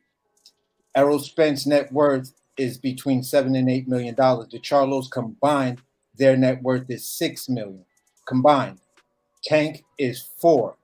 Errol again is between 7 and 8, depending on the source. If this is the guy, and he placed that tweet can be considered speech in any legal court. It's legal speech. It's a request. It's a demand from the champion. I'm fighting with or without this guy. So Al, Floyd, Ellerby, Showtime, Fox, get me a motherfucking fight because I want to fight in November. That never happened on PBC's side, right? Now, if that would have happened on PBC's side, let me keep it 100. I'm a Bud Crawford and boxing fan, but I'm a boxing fan first. If that would have happened, every Terrance Bud Crawford supported channel would have been saying the same thing. Oh, fucking Errol ducked the fight. He's not gonna fight. He could have fought X, Y, and Z, blase, blase, blah. You guys know that to be fact. I know it to be fact. To land the airplane, this is what I'm saying. For Errol Spence to come out and make the tweet, Bud is holding up the fight. And then for everyone to now try to put together these weird ass pieces together and not really focus on the facts. What really is going on is crazy. It's fucking bananas. Everybody's arguing about the wrong fucking thing when the blame for this whole fiasco is fucking Floyd and Al. You're blaming the two fighters, and the two fighters stated what they wanted. The companies didn't deliver. PBC can't deliver this fight. This fight broke PBC. PBC can't deliver this fight for the reason is greed is number one on the list. PBC not paying for the fight, dude. Who paid? The network, Showtime. Showtime is not putting up any money for this fight because PBC has not honored their agreement with non-pay-per-view fights, big non-pay-per-view fights to air. So why Espinosa said something different than you then, dude? The same thing holds for Fox. Both of them, that is why they went into a bidding war. Then the reports came out about what the gripes PBC and Fox, what the gripes that Showtime and Fox have with Al Heyman. That was the first delay, if you guys can go back to that.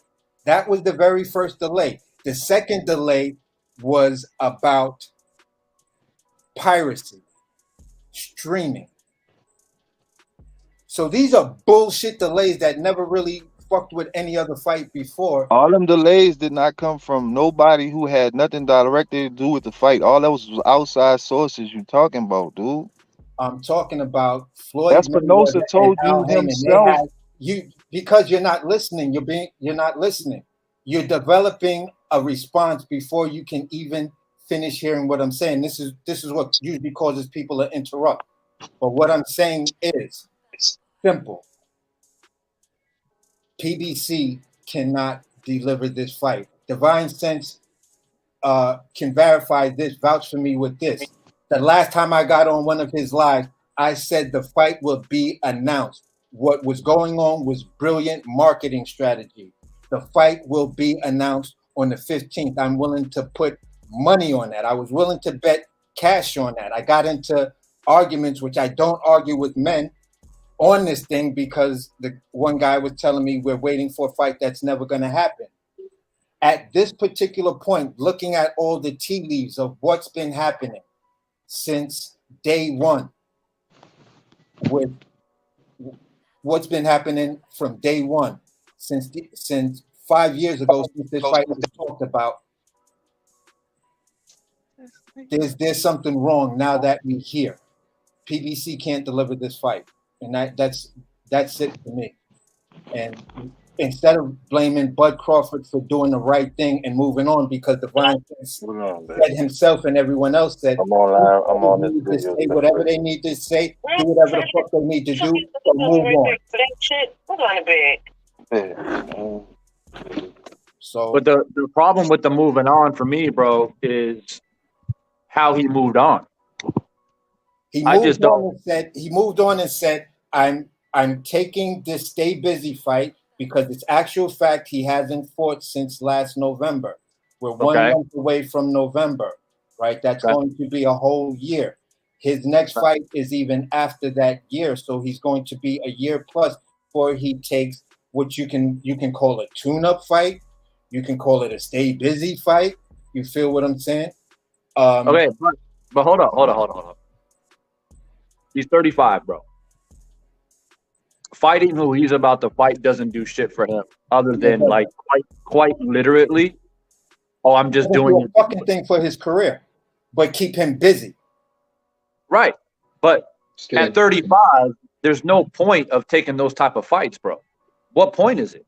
To stay busy. I haven't fought. I'm fighting the number. But why not? But bro, 35 years old. My eye socket, and I'm going to go into that fight with not being in the ring for over a year. I'll say this, bro. If you think that PBC, Spence, whatever, is responsible for not letting this fight happen, like, I'll let you come on here and speak it freely, bro. No, one thing I'm not gonna agree with, bro. One thing I will refuse to not agree with is this fight that he's about to take is the right fight, bro. Ain't no fucking way on God's green earth. It was the right fight. I said it's the right thing to do. Errol said he was going to do the same thing. I'm fighting with or without Bud Crawford in November. If the man said it, both of them said it, one did it. What's Show me that tweet. Oh, hold on. Show me where Errol Spence said that, because he never said that. The only fight that I want is at 147 is Bud. If I don't get Bud, I'm going to move up to 154. So my question is, if he moves up to 154 and fights Jermell, which is a better fight? Jermell or this dude is at number 6 and then for the WBO with 3 losses? How you move and operate makes a difference, bro. Okay, so let me ask you this question then. If we're gonna do this. Okay. Tyson Fury fought 2 nobodies before he fought Wilder in the second fight and got the V under the suspicious circumstances. Fights Wilder in the third fight, beats him. What was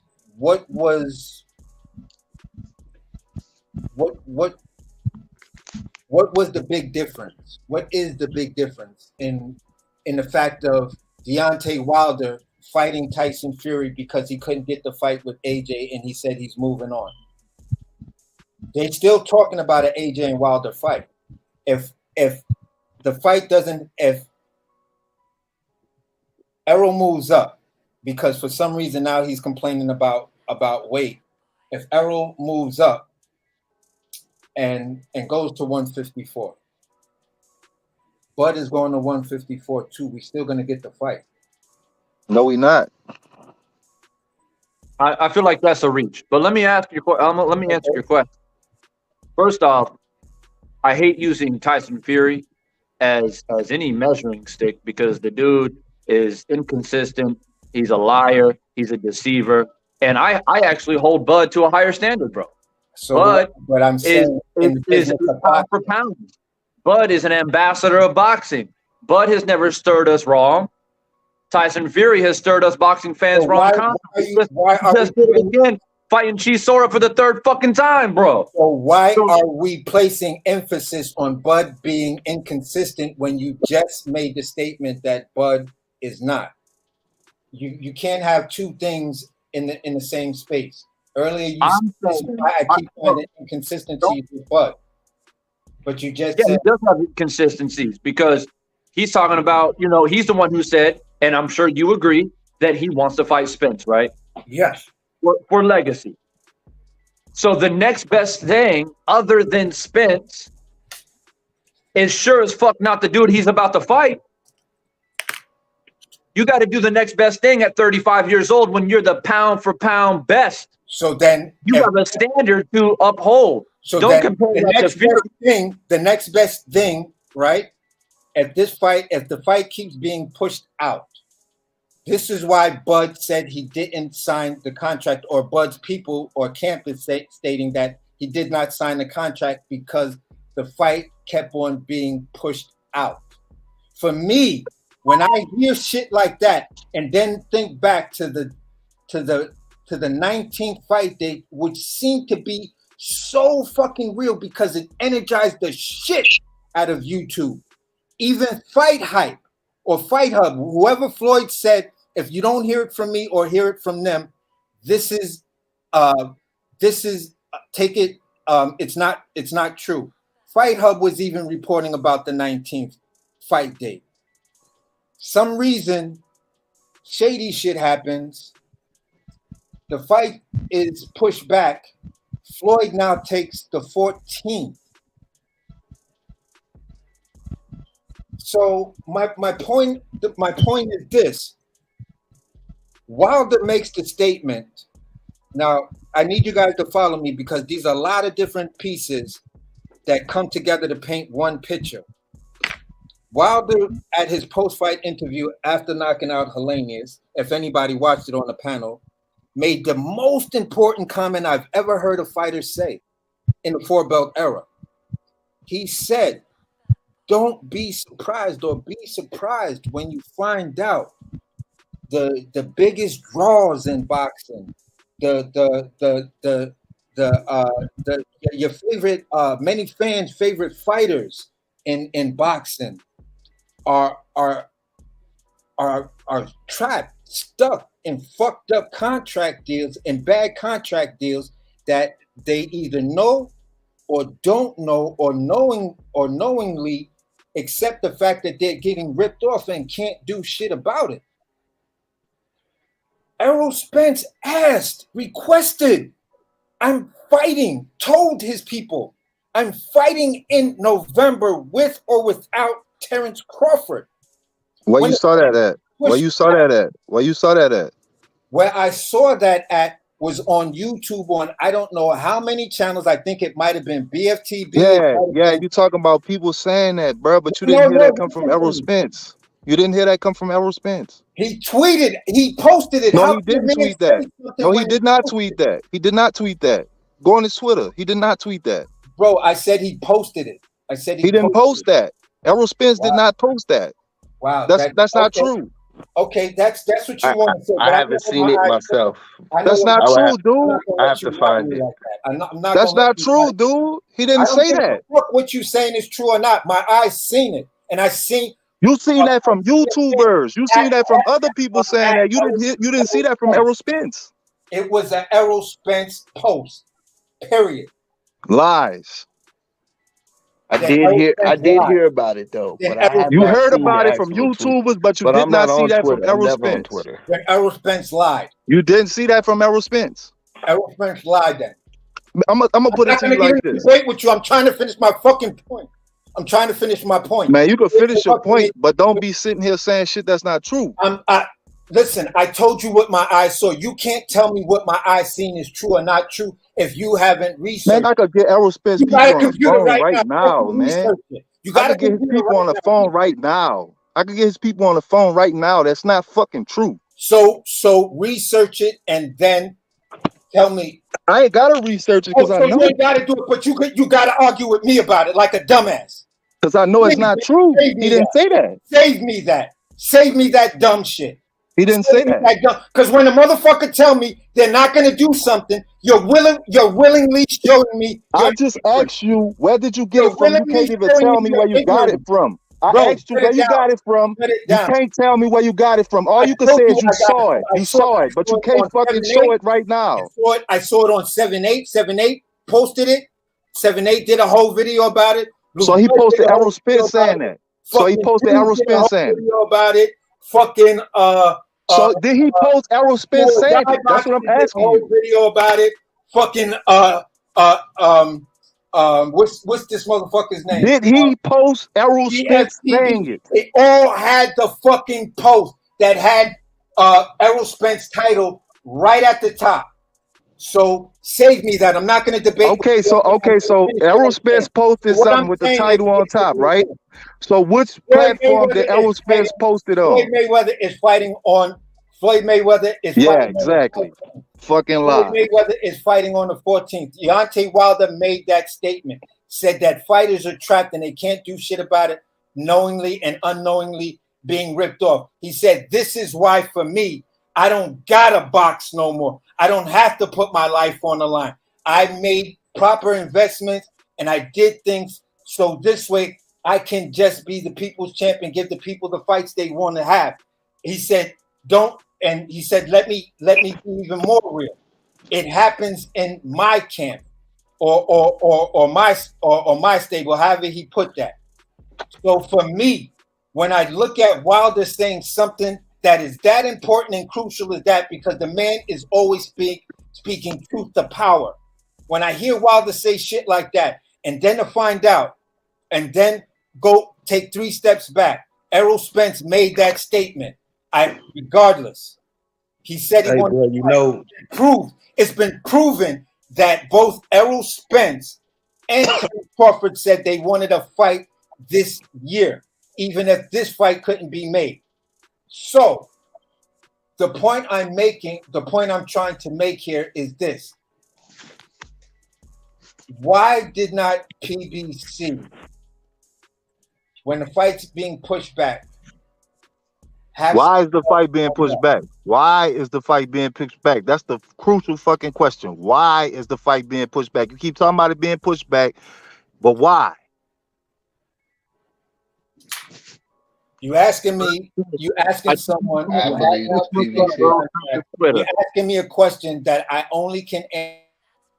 All right, it's getting a little bit too emotional in here. Everyone needs to take a deep breath. I'm gonna unmute you in a second, man. Look, I just pulled up Errol Spence's Twitter. I can't pull it up on my phone right now, but I got my laptop right here. So y'all know I ain't bullshitting. All right, there it is. Errol Spence's Twitter. Okay. On October 21st, he says the N-word, been stalling for months, and I could have fought in November. That's what he said. Okay, so I don't know what that means exactly, but obviously he could have fought somebody else, according to him, in November, and he was waiting for Bud to make the fight. Bud pulls out, announces a fight with somebody else, and obviously Spence felt some kind of way about it, and you made a tweet about it. So there you have it. That's what was tweeted. Y'all can Bud got a contract. Bud got a contract way back when. He got a contract way back when. He didn't sign it. He didn't agree with the terms. They sent it back. They revised it. That's why if you read the article, it says we sent back another revised contract.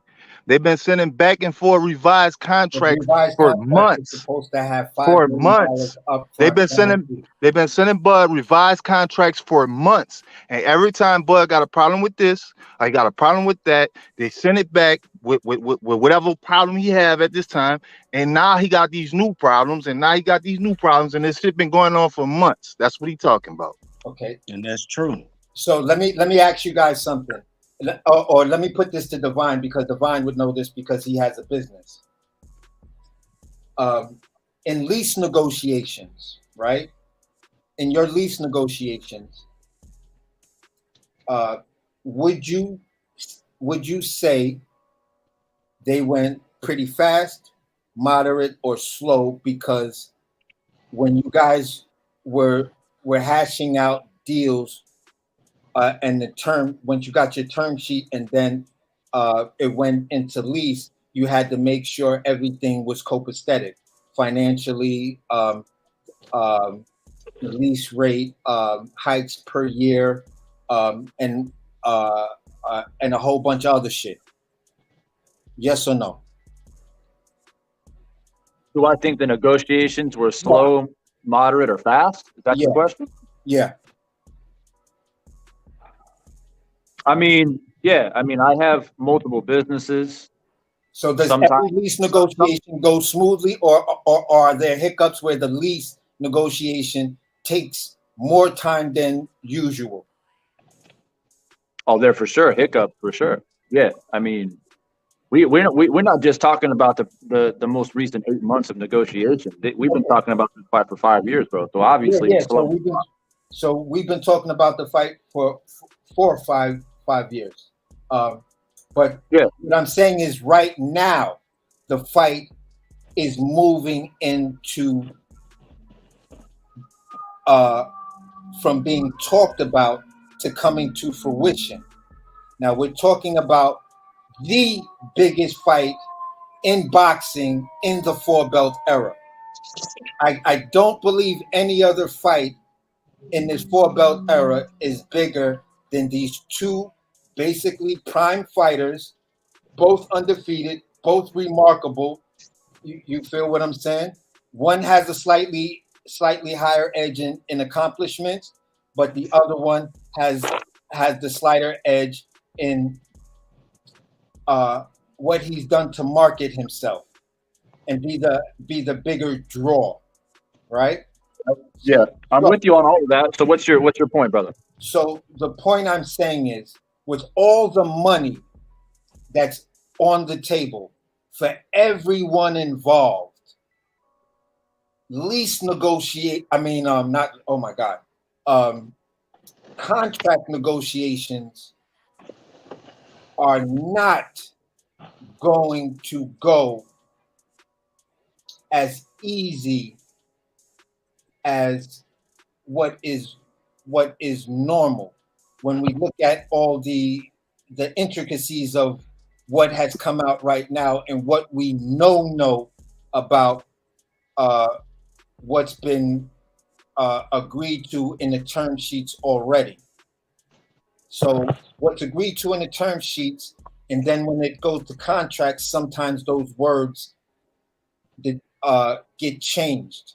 And the changing of a word can sometimes change the very definition of the nature of what you're trying to do or what's trying to be accomplished. Or it can be miscrewed or construed as something other. So this way, the wording must be specific.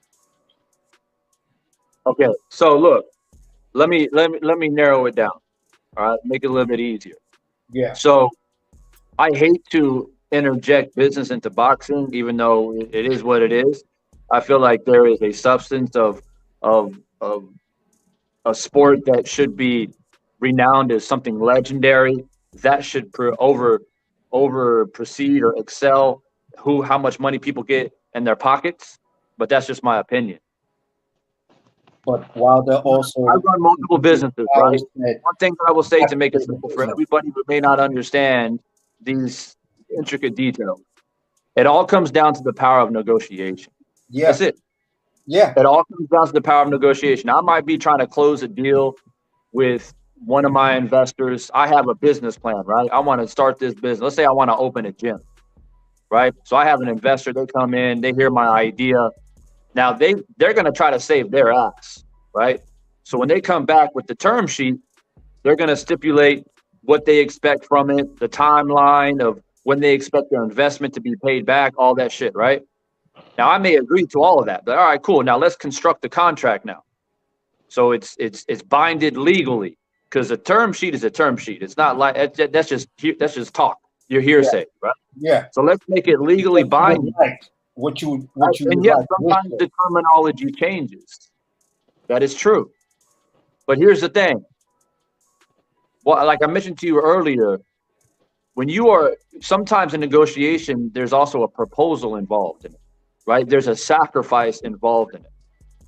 Hardly any business propositions are without sacrifice. Whoever is on the B side, there's always a B side to a negotiation. Yes. If I have a business idea and I have an investor to come in and be the main investor, I'm the B side to the profit. It can be my idea, but he's still the A side because he's putting all the money into it. Yeah, I get that. Okay. I'm with you. So, all right. So we good on that. I'm facing that right now. I'm also full of pride because this shit's my idea. Without me, then your money's irrelevant, right? So there's that tug of war, and that's that negotiation process. 1 second. But here's the thing: for me, 9 times out of 10, even if the language has changed slightly in the contract in comparison to the terms agreement or the terms sheet, if I feel like, despite the fact that I might get undercut with some money here and there, or I might have to do a little extra work here and there to appease them, if I feel like in the long term, if my future is bright by making an agreement with this particular person or business or investor, 9 times out of 10, I take it because I look past the now and I look at the future. And so for me, that's what I think Bud's position was, is that there's too much of what about now instead of 3 years from now. There's a little bit too much of like, well, I'm Bud Crawford, motherfucker. Like, you know, look what I've done. Like, you know, it's that pride. It's no different than me having an idea and having an investor come in and put a shitload of money into it in order for me to make this idea successful. I have a lot of pride, but that pride don't mean shit without their money. My dream essentially dies.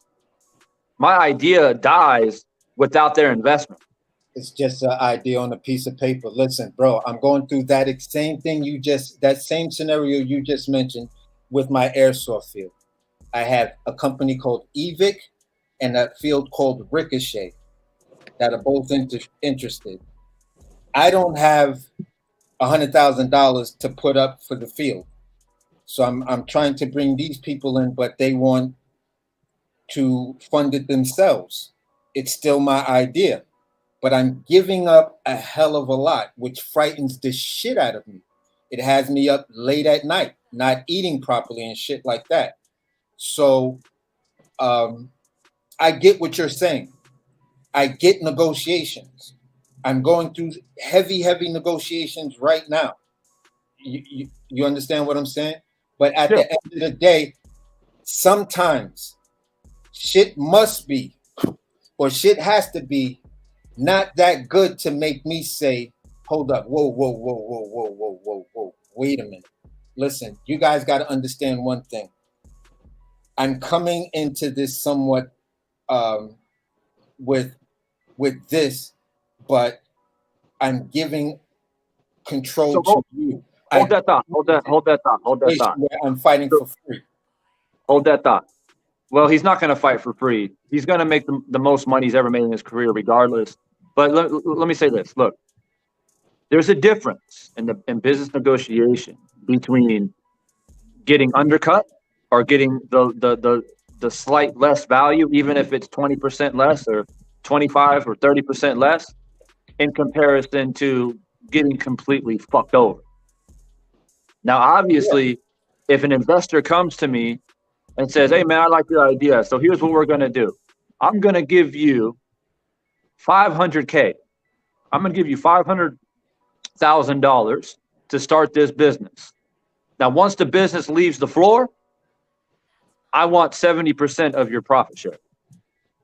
That's the Shark Tank deal. Because I want to make my investment back quickly. I'm going to tell them to shove it up their fucking ass, right? Because now I'm doing all the heavy lifting. All you're doing is putting money forth, and I'm basically trying to make the money that the 30% that you're giving me is barely enough money to pay my amenities and my rent and whatever the fuck else I got to pay and try to make money, put food on my table. So, right? so you but and that's not the situation Bud is in, though. There ain't no fucking way but you that Spence offered 70-30. Okay, that's not the the guy situation. are going to go into renegotiations to say, 40. listen, after all the business expenses are paid, then we could sit down and really discuss that 70-30, because you can't get 70% of a business that's not paying its bills. That makes no sense. You're trying to basically short stock the shit out of my business before the business is even launched. That's retarded, my friend. Nobody would take that deal. After the business expenses are paid and we just dealing with the break-even number, whatever that number is, all those profits, that 70-30, I'm good with that. Long as all the bills are paid first. All the expenses are paid first. Whatever's going on after that, I'll take that deal.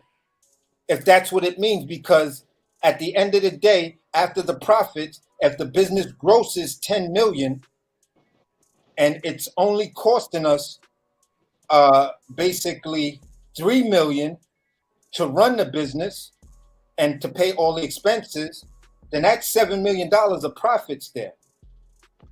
I think listen, man, I think it's comparing apples and oranges a little bit. Okay.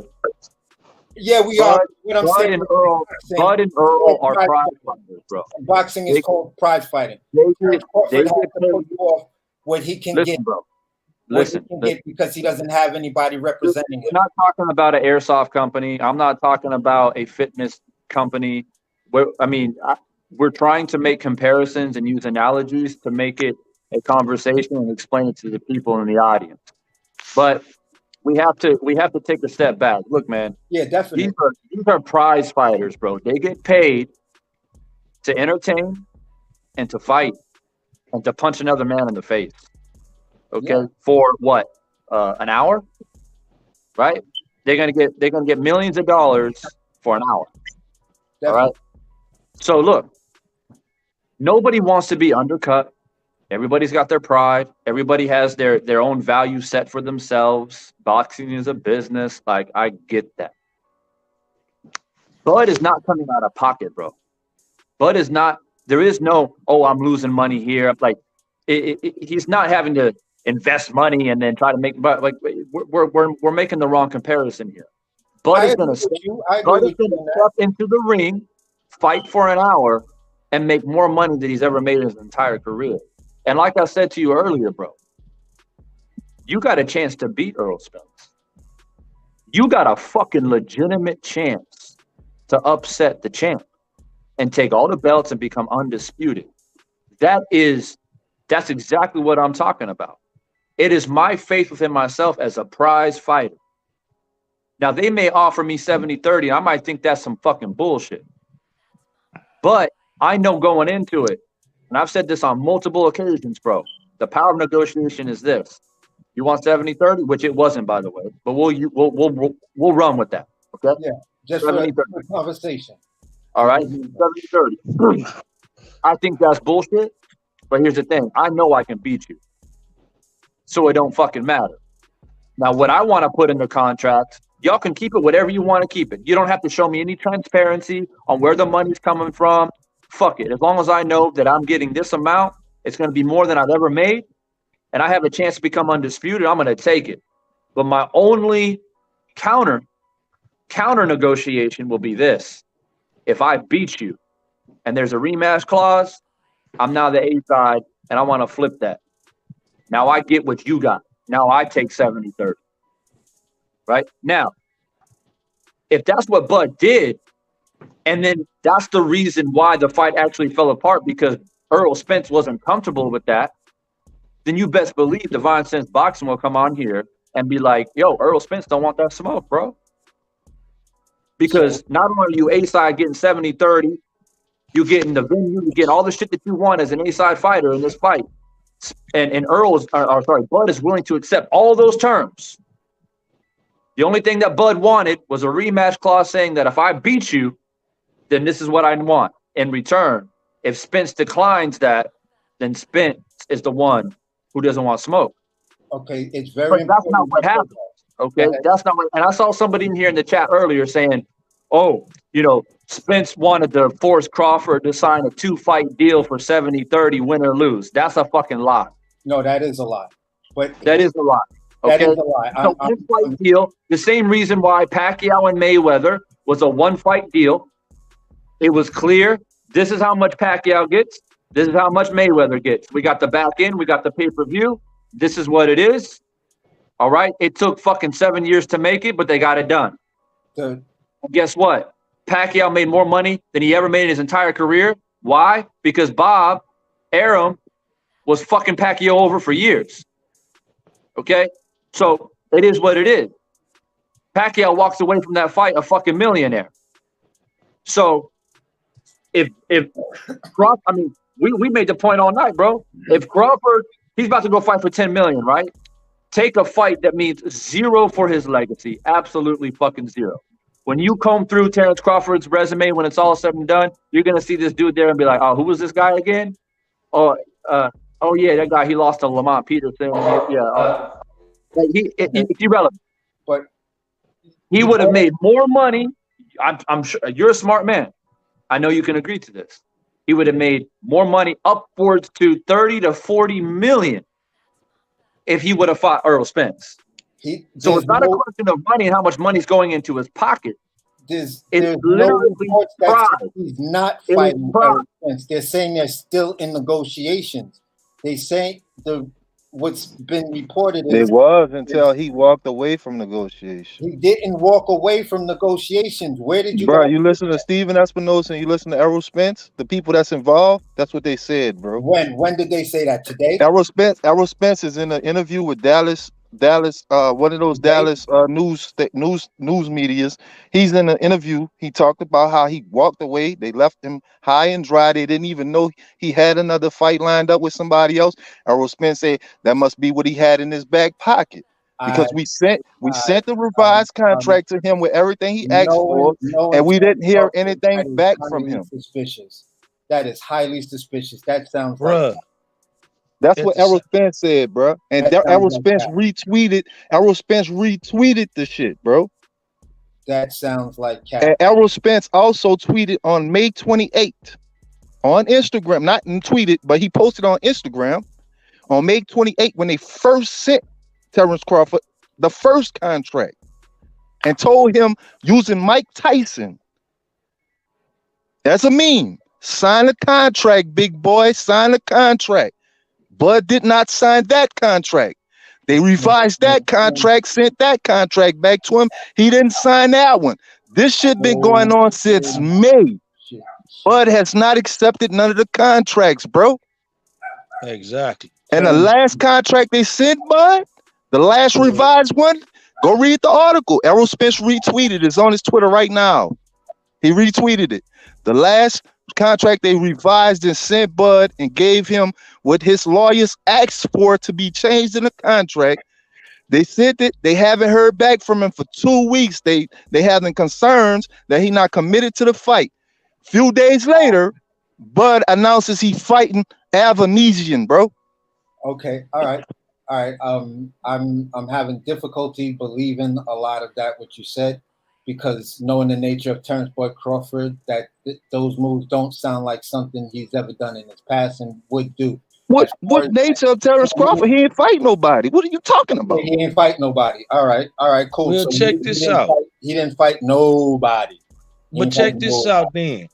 Why somebody from Terrance Crawford team, Bernie the Butcher, came on his own channel and stated that Bud signed the contract. It ain't no more ducking now. He gonna have to meet my boy and all this other stuff, and we fight.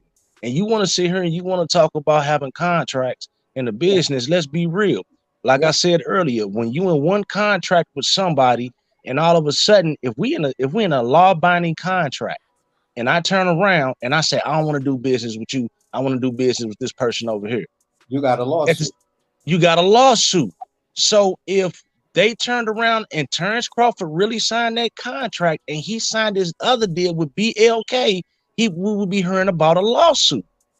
But Terrance Crawford didn't sign the contract because Bernie came back. Bernie came back and cleared that up and said, wait. I meant he agreed to everything. He didn't sign. Right, exactly. He agreed to the term sheet. But if you agree, then you sign. You don't agree and not sign. The term sheet. So obviously you didn't agree because you didn't sign. He agreed to the term sheet. But they made it seem like he agreed, but he only agreed to the term sheet. Exactly. That what misled the fans and made the fans. He said he waiting on Errol Spence.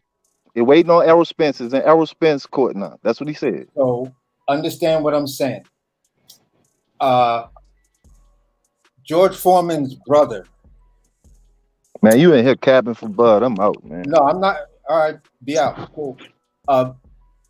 George Foreman's brother came out and made some statements where he was talking about the final contract that was sent to Bud Crawford.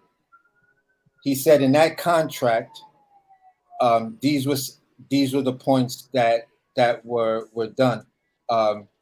They offered Bud. He was correcting whoever said, well, Bud was taking a fight with no guarantees. He was like, no. That's not true.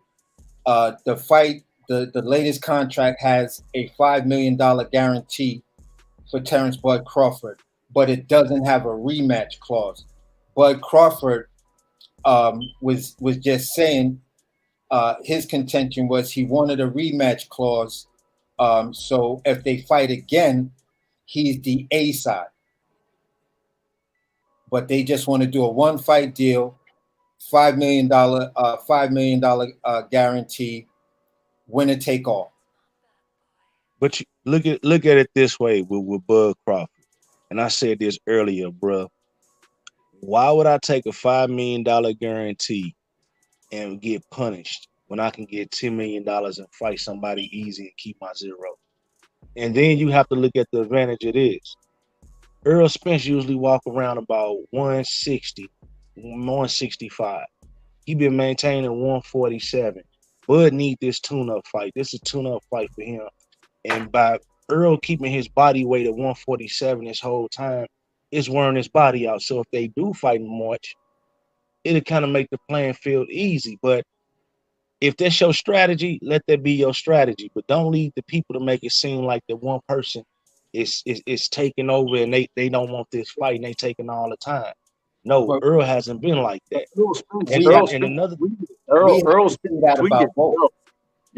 Spence tweeted when I opened that up for you guys, I saw another tweet that said, me trying to maintain this weight or stay close to 147 this long is not fucking easy, man. Yeah. So I understand the frustration by Errol Spence if he says, yo, I've been waiting to try to make this fight with Bud, and there it fell through. I could have fought somebody else in November. I'm out here I'm training every day because I'm hopeful, I'm optimistic that we can make it happen. And here we are where now there's no fight. Bud about to go fight somewhere else. I could have taken it easy. I could have took a little vacation. I could have, took some rest, but he stayed in the gym. We know that Errol Spence stayed in the gym.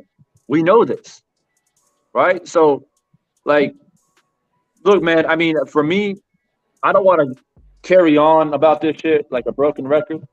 One thing is this. The fight ain't happening this year. It's done and dusted. And in a way, am I upset? Absolutely, I'm upset. Because just like everybody else, I was sitting here waiting and waiting and waiting and waiting for fucking nothing. For nothing, bro. And am I upset that Bud announces another fight? I'll put it to you this way. I'm disappointed that it's not Errol Spence, but I'm upset because the guy that he's fighting is unacceptable, bro. Period. Exactly. That is my stance. And I don't think anybody can change my mind. Let me go revert back and say, upset, disappointed are two different things.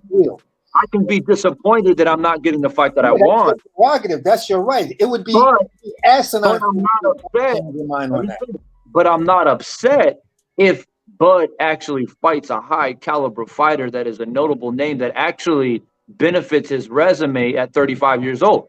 If he fights Ortiz or Boots, I might be disappointed, but I'm not going to be upset. You feel what I'm saying? So that's my stance. But and the same stance would hold for Errol. my man, you know, AC, you know I fuck with you, bro. But you know, I ain't putting no, you know, fuck Bud, fuck this, fuck he's a pussy. You know, I don't use that type of language over here. Okay? Yeah, definitely. We all talked up here like men. Definitely. Okay, but at the end of the day, man, we ain't getting a fight this year. It is speculation on rather. I mean, I ain't even gonna talk about next year, bro. Like I'm saying ever. Like, are we ever? At this point, I'm like, are we ever? Because Errol Spence, he's made it perfectly clear that I'm like, I can't do 147 much longer, bro. I mean, I can't. I gotta move up. And if I move up, I'm not gonna be fighting. And let me say this, bro. If Errol Spence moves up to 154 and fights the number 6 guy, I'm gonna give Errol Spence shit too. Because as a champion, as a unified champion, you are held to a standard, bro.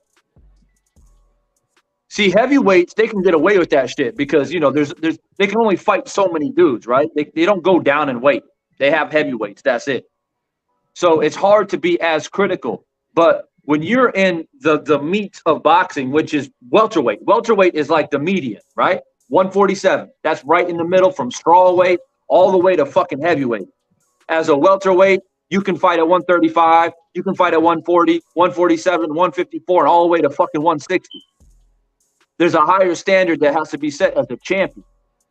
Errol Spence goes to 154, and he's I'm going to go fight whoever the fuck is at 6 or 7 right now at 147, or at 154.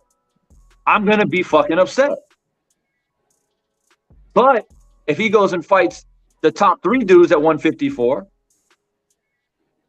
then it's like I said earlier, man, it makes it more difficult for Bud and Errol to make this fight because now Earl's got to fight at 147 now in December. He'll get past him, then he's got a decision to make.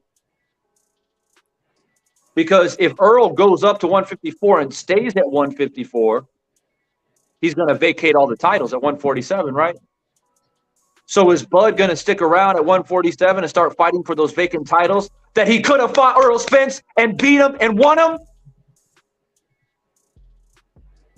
Or is he going to go, I'm going to go up to 154 and I'm going to chase Errol up there too? Really? Are you though? Are you really though? Or are you going to wait for Errol Spence to vacate the titles because you know Errol can't hold on to the weight no more, bro? He can't do a Canelo that long, right? Canelo 168, he goes up to 175, he loses. But what does Canelo do? He goes back down to 168. But Canelo can fight at 168.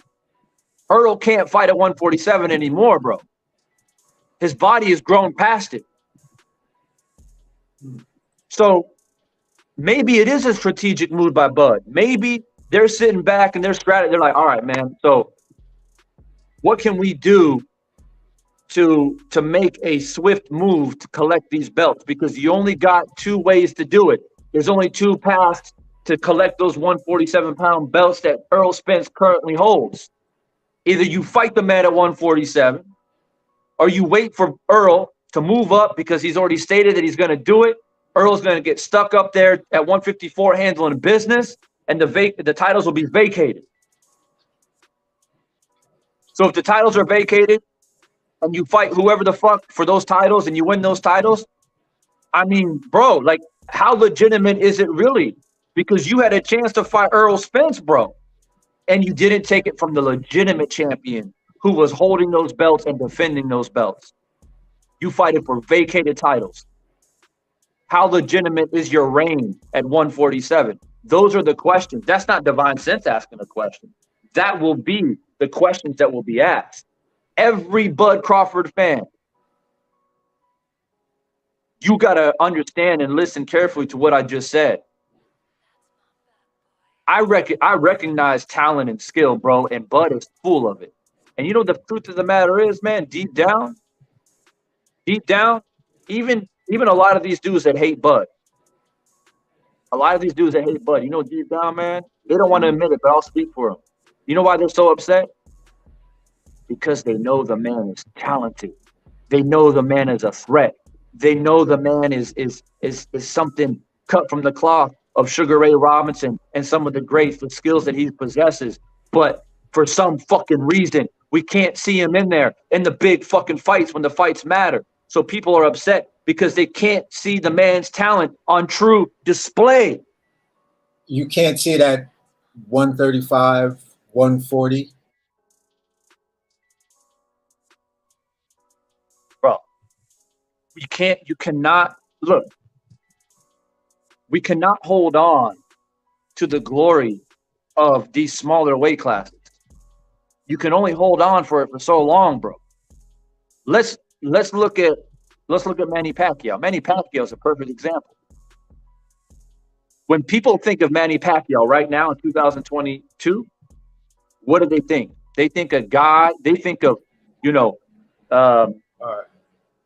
a guy who conquered multiple weight classes, right? For a minute, bro.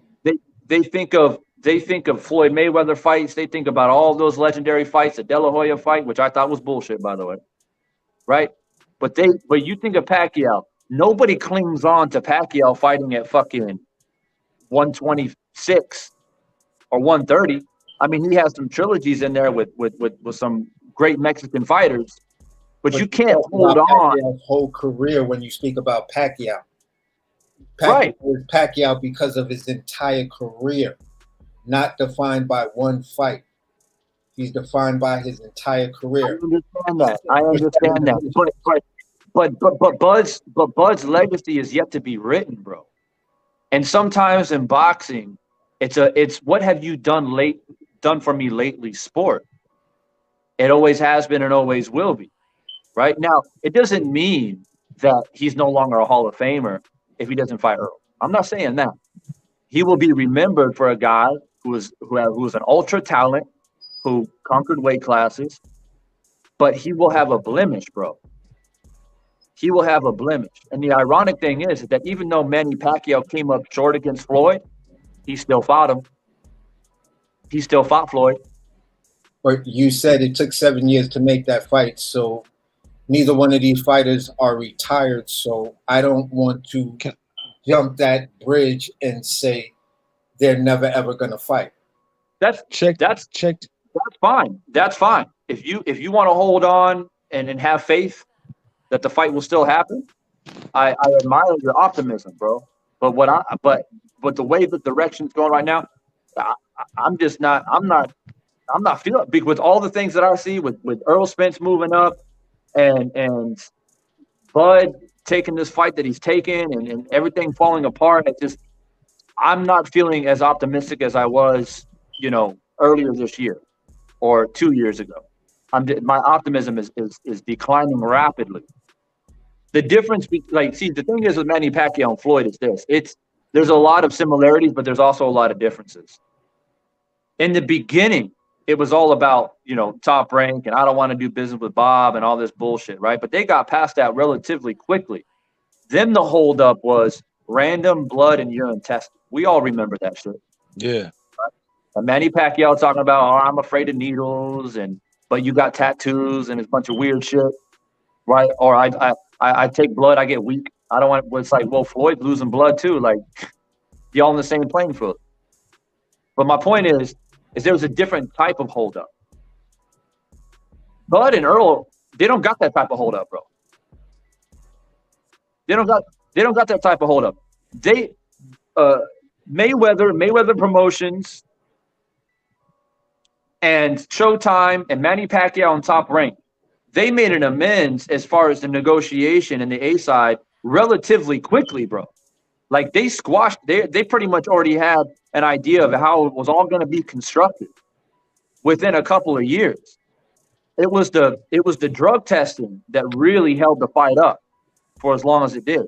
That's why Manny Pacquiao went to go fight Margarito and all this shit. Remember that? People are saying, well, how was he able to fucking smack around a 168-pounder like that? Right. There's all this different speculation. These two gentlemen do not have these type of roadblocks. Exactly. Where it's like Spence is coming forward and sent the contract and says, oh, and by the way, I'm A side and I want to take a bigger split and I want you to take a random and blood and urine test. That's not happening right now. Well, they didn't do anything, but I'm looking at the rankings right now, and I'm saying to myself, all right, this the guy that he's fighting, Russian guy, ranked number 5 as of January 2022. Maybe I'll see. Maybe I'll check another date closer. But you got Virgil Ortiz and Jaron Ennis as 1 and 2. Jaron Ennis is chasing Errol Spence. That's the fight he wants. Although he made the statement that he would take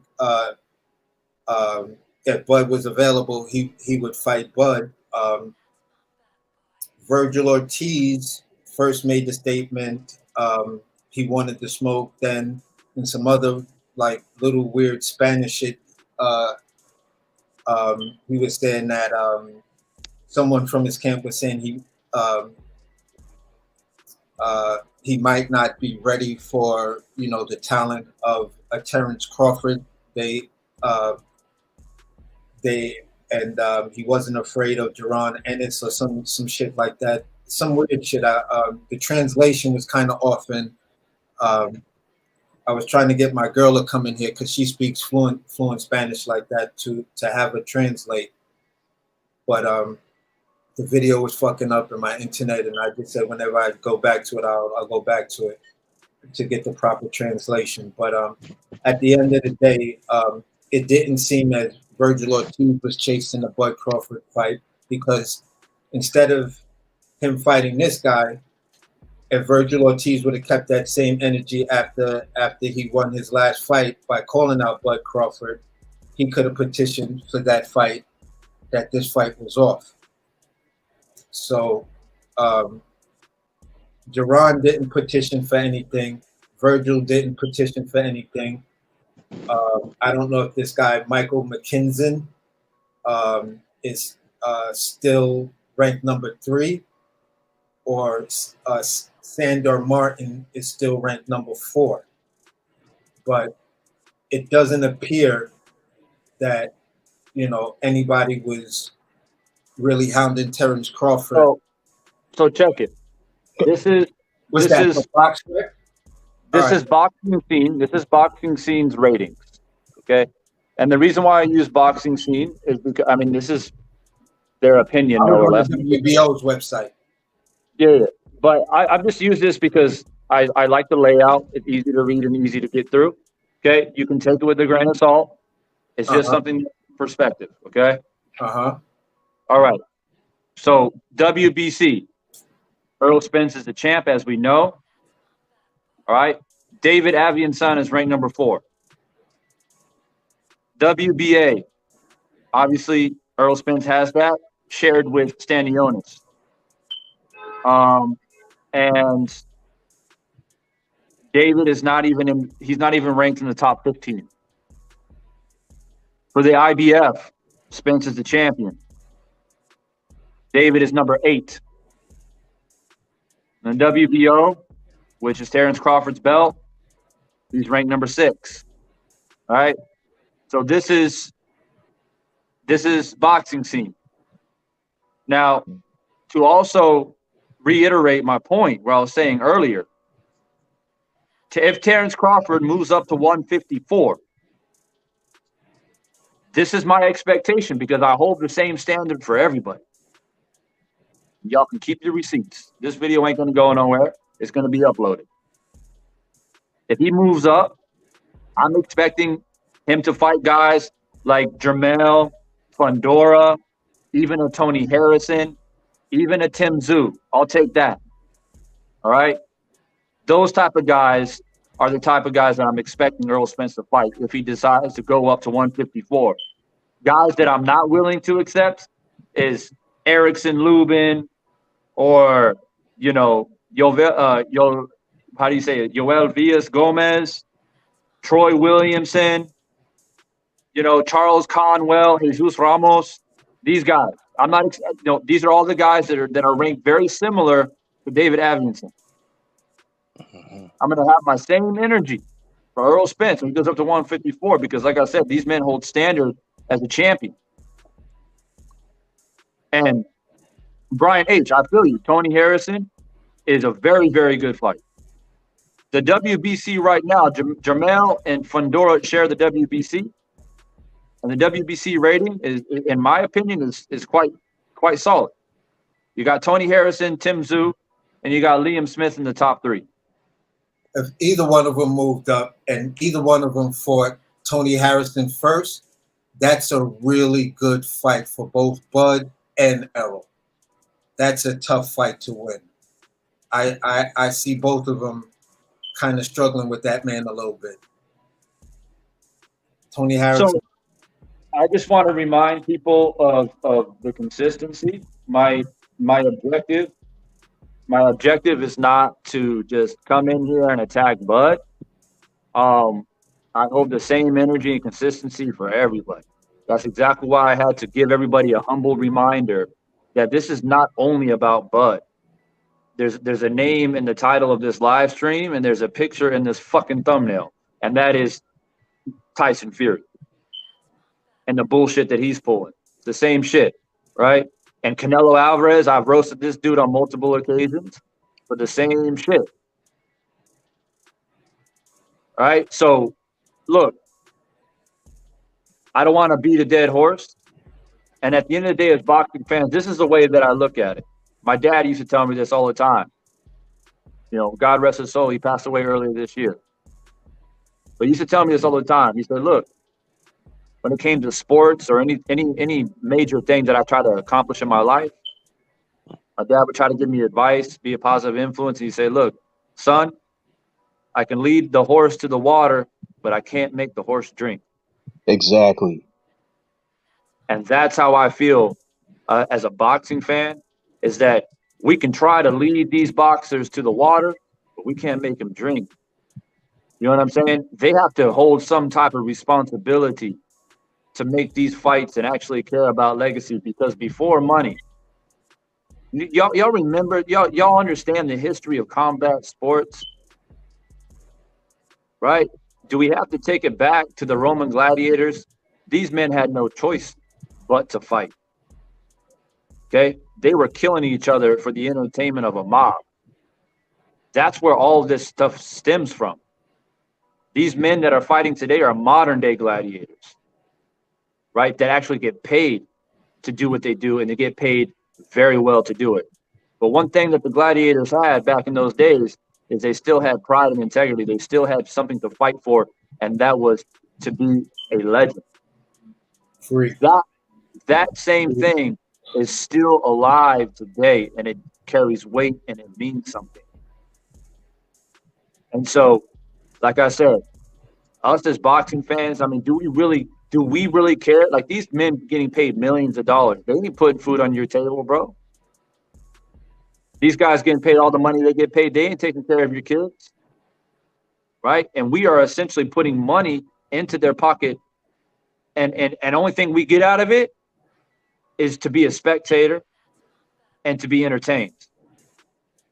So the one thing that I will hold dearly to my heart and my soul is that I expect you as a man, if I'm putting money in your pocket, I'm willing to do that. Mm-hmm. But you got to give me the best fights possible, bro. Exactly. You got to give me the best fucking fights possible, bro. And Bud taking the fight that he's taking is not the best fight possible. Hey, I got a question for you, bro. Now, when I first came on your show, I asked you before I got off. I asked you. I said, do you think the Errol Spence Bud Crawford is gonna be the same thing like Lennox Lewis, and I think that's Razor Ruddock, correct? Or Riddick Bowe. Riddick Bowe. They always talked about they was gonna have a fight and they never fought. And I asked you that a couple of months ago, and we were both like, damn, we hope not. If I was Errol, I would fight my mandatory with Stanionis. I would give my body a rest. I gain weight. I won't be at 147 right now. I jump up about 157, 160. Let your body rest. About mid-December, start training, fight Stanionis in February, March. After that, I start fighting at 154. If I still want to fight at 147, hold the belt, so I do that. If he want to fight Bud after this or not, it don't make a difference to me now. I wouldn't even be mad. He can put him in the same category as Keith Thurman, because you got to realize that nobody is talking about. BLK could have came to Bud when they talked to Bud, and they could have said, hey, we know you need extra money. We want you to fight our guy. But guess what? We can take this $10 million guaranteed and pay you. We can get with PBC. We can get with Showtime, and we can make sure you fight Errol Spence. They could have went that route. But I don't see how they're going to make their money back paying him $10 million, and he's fighting really the gatekeeper. You rank number 6, you basically the gatekeeper. Yep. So you I don't understand that. But I don't know, man. I look differently at Bud now, bro. I say, if you're a Bud fan, continue to be a Bud fan. But be careful, man, when you step foot into a barbershop or on Divine Sense panel or any other panel out here, man. Because as much as I respect Bud, he deserves smoke right now, man. Yes, he does. It's not even about. I'm not understanding why he deserves smoke. When the fight is back too much, why is he deserving smoke? That's bro. I'm gonna say this one more time. No, you don't have to say nothing. I'm just the question is rhetorical because the bigger picture to me is. It shouldn't be a rhetorical question, man. It is. Why is what he asked for? Causality causes a man to write something about a particular month. So therefore, whether you guys want to believe me when I say all the different channels that I saw where they posted that post from Errol Spence about him stating he's fighting in November with or without. You feel what I'm saying? Because I definitely got into an argument with BFTB about that statement. And understand me, I don't argue with men. That's one thing my father taught me. Never do that. That shit gets you killed out here in Brooklyn. You don't argue with dudes. Period. So what I'm trying to say is I saw it on multiple channels that were pro Spence and pro Bud. Everybody had their different take on it. Causality causes a man to write something at a later date where he refers back to a month of fighting. So you have the November 19th date where people said that wasn't a real date. Okay, you can say that tweet relates to that, or you can say the tweet relates to what I said, which kind of makes common sense, where he said I could have fought in November. Who was you going to fight in November? You were going to fight your man? To be honest with you, he was going to fight one of his 3 mandatories, obviously. So why wouldn't you have that? Why wouldn't you have all of that already stated? Where you got Bootsy, where you got Bozy making videos saying that we've already put in our petition. Enough of this bullshit. Bro, some of those tweets were fake. Oh, some of those tweets are fake. Okay. Yes, sir. Earl came out later and stated, I never wrote those, and they looked on his Twitter and they had it, and some of them YouTube channels did come out, and he was like, well, I guess we'll know by November we're gonna have a fight. Then they had to come out and make another video saying that some of those tweets and some of the stuff that was put out was not by Earl. Those was fake tweets. I never seen that. Yeah, so some of those is fake, bro. I never seen nobody say that. It happens all the time. It happened to Kevin Durant not too long ago. Some tweet came out where Kevin Durant said something like, "Oh, I got like." They asked him why he lost, and then his response. If that would have happened, just like Kevin Durant came out immediately and said that, when that would have happened, Errol Spence would have immediately came out and said that, and those channels that were posting that, like I said, that were pro Spence and pro Crawford, that was showing that post, they would have all had to retract those videos and then make the video saying that Errol Spence did not say this, and then we would have had something else because I just said that. Okay, I didn't. I'm Look, it doesn't to a lot of different channels because I take perspectives, and at the end of the day, I respect everybody's opinion and everybody's perspective as long as it's backed by some sort of fact and not emotion. So what I'm saying is I'm not stupid enough to debate people's opinion because that's your train of thought. What I will debate you on is how you present the facts. I will not debate you on truth because truth has so many different variables on what a person conceives to be true. 1 and 1 is 11, and 1 and 1 is 2. It all depends on your perspective, because if you put 1 and then you put another number 1 right next to it, what is the numerical value you're looking at? 11. Well, guess what, bro? Time reveals all truth. Exactly. No, and that's it's going to happen. The fight is going to happen.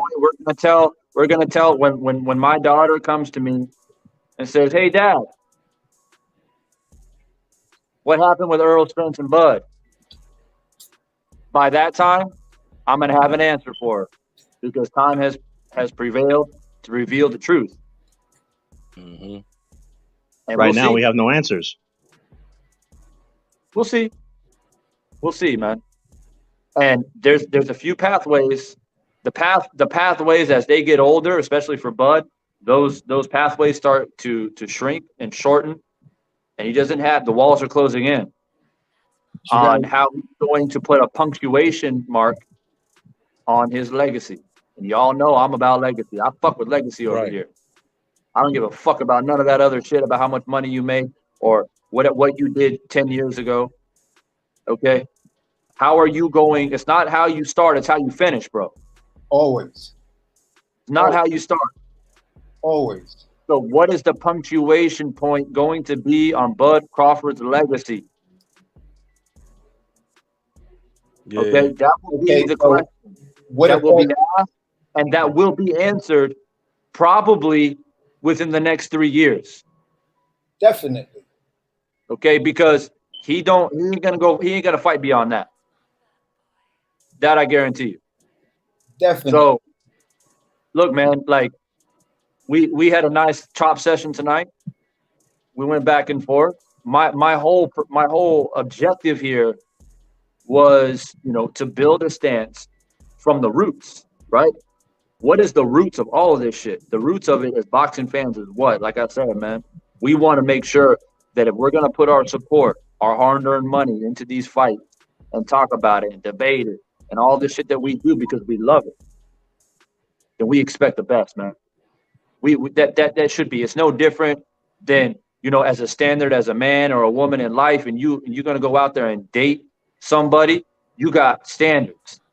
That's what I tell my daughter every day.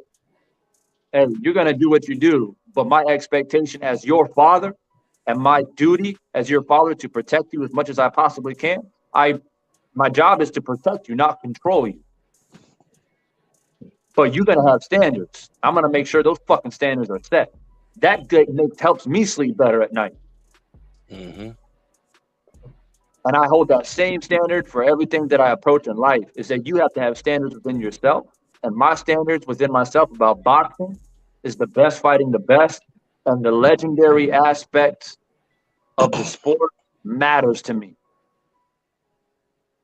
None of this like, oh, well, you know, he couldn't do this, so he fought this guy who's number 6, and we got to be cool with that because, you know, there's, you know, he's still active. You know, the thing is, bro, is I wanted to, like, once the fight was basically done, I want to have excitement about Bud coming back. We haven't seen Bud fight since he fought Porter. So it's like, yeah, I want to see him come back, and I want to see him up in there against somebody that has legitimate chance of beating this man. But not because I want to see him beat, because I want him to prove how great he is.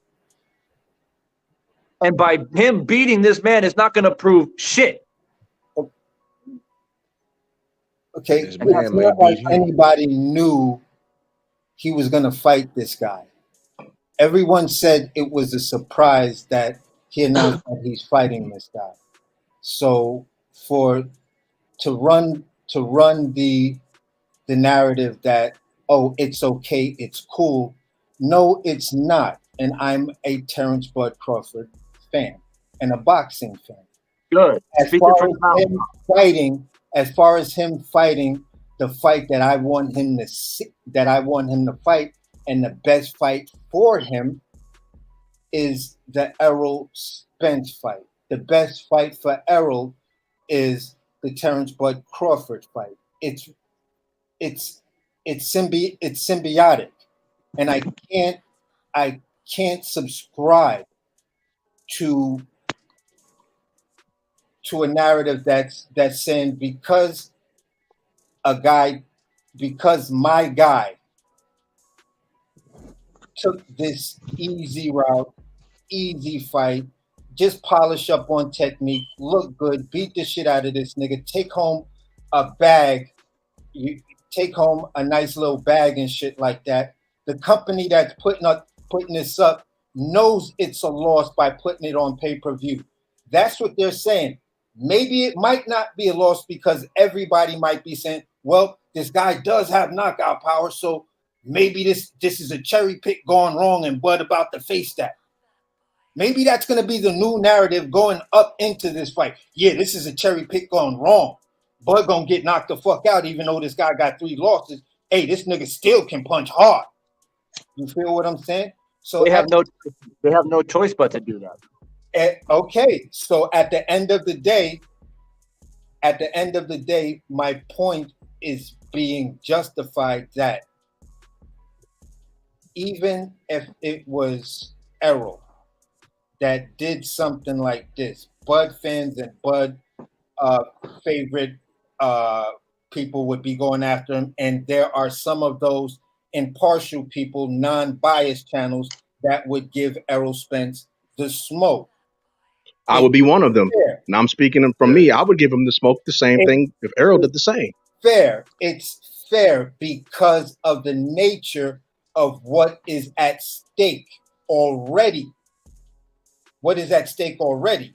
Now, everyone's, if you're looking at it, and a lot of the reports are out there, like he just put, a lot of people are saying that are pro-Bud fans and otherwise are saying he just put this fight in jeopardy. Now they're sure the fight's not going to happen because what if Bud gets cut?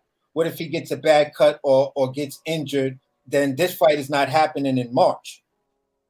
So Errol should move up because Bud just put the fight in jeopardy because more than likely he going to get cut. And it's just all of these different narratives.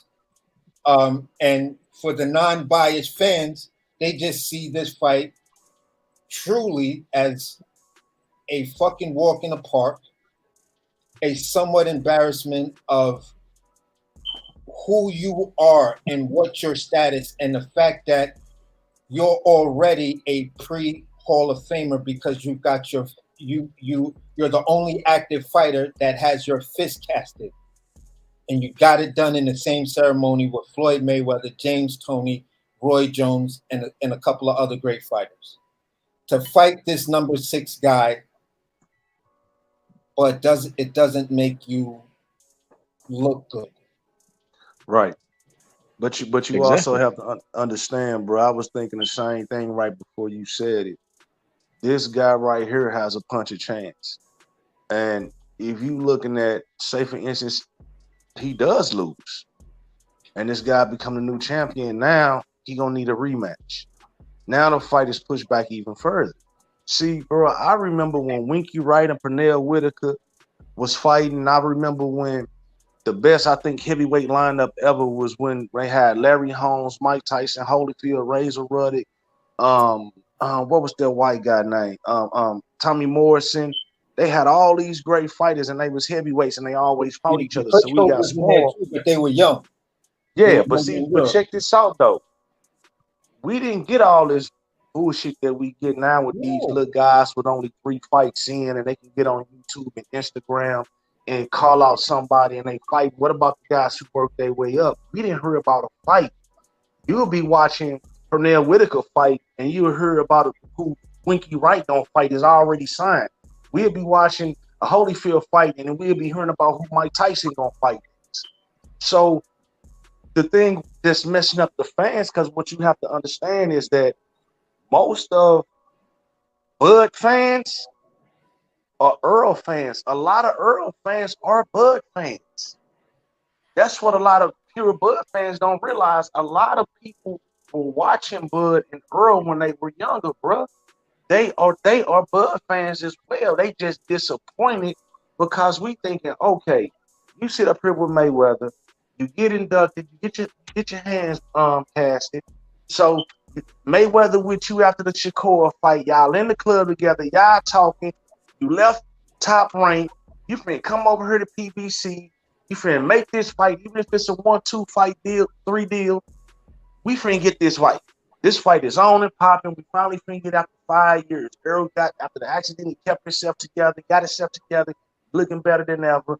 And I think what really messed up Bud is the fact to where when they first announced this fight, that they earlier before Earl fought Ugas, they was stating that if they fought, that Crawford was gonna win. All of the Hall of Famers, all this, all that. After the Ugas fight, and lately, those same Hall of Famers can be like, nah, I think Earl gonna take it. Now everybody's saying it's a 50-50 fight. It's making it more attractive. Now here they come. Now they changing their opinion. Here they come. We getting all this build up. Then the last tweet I seen from Earl was like, what's going on? Sign the paperwork. 2 or 3 weeks go by. I remember he was having a conversation, they say in the 7-Eleven with Blue Blood, because Blue Blood gave the testimony because it was on his show. Yep. And big up to Blue Blood. I'm not going to, a lot of cats hating on Blue Blood right now. No, Blue Blood doing business. Yeah, I'm not mad. Blue Blood. I believe Blue Blood did the right thing. He gave Terrence Bud Crawford's story. He said, this is what the man told me. But do you remember when they had the conversation in the 7-Eleven? Yeah. And he was like, no, it's not like that. We signed with everything. That's when it was confirmed about the slave wage.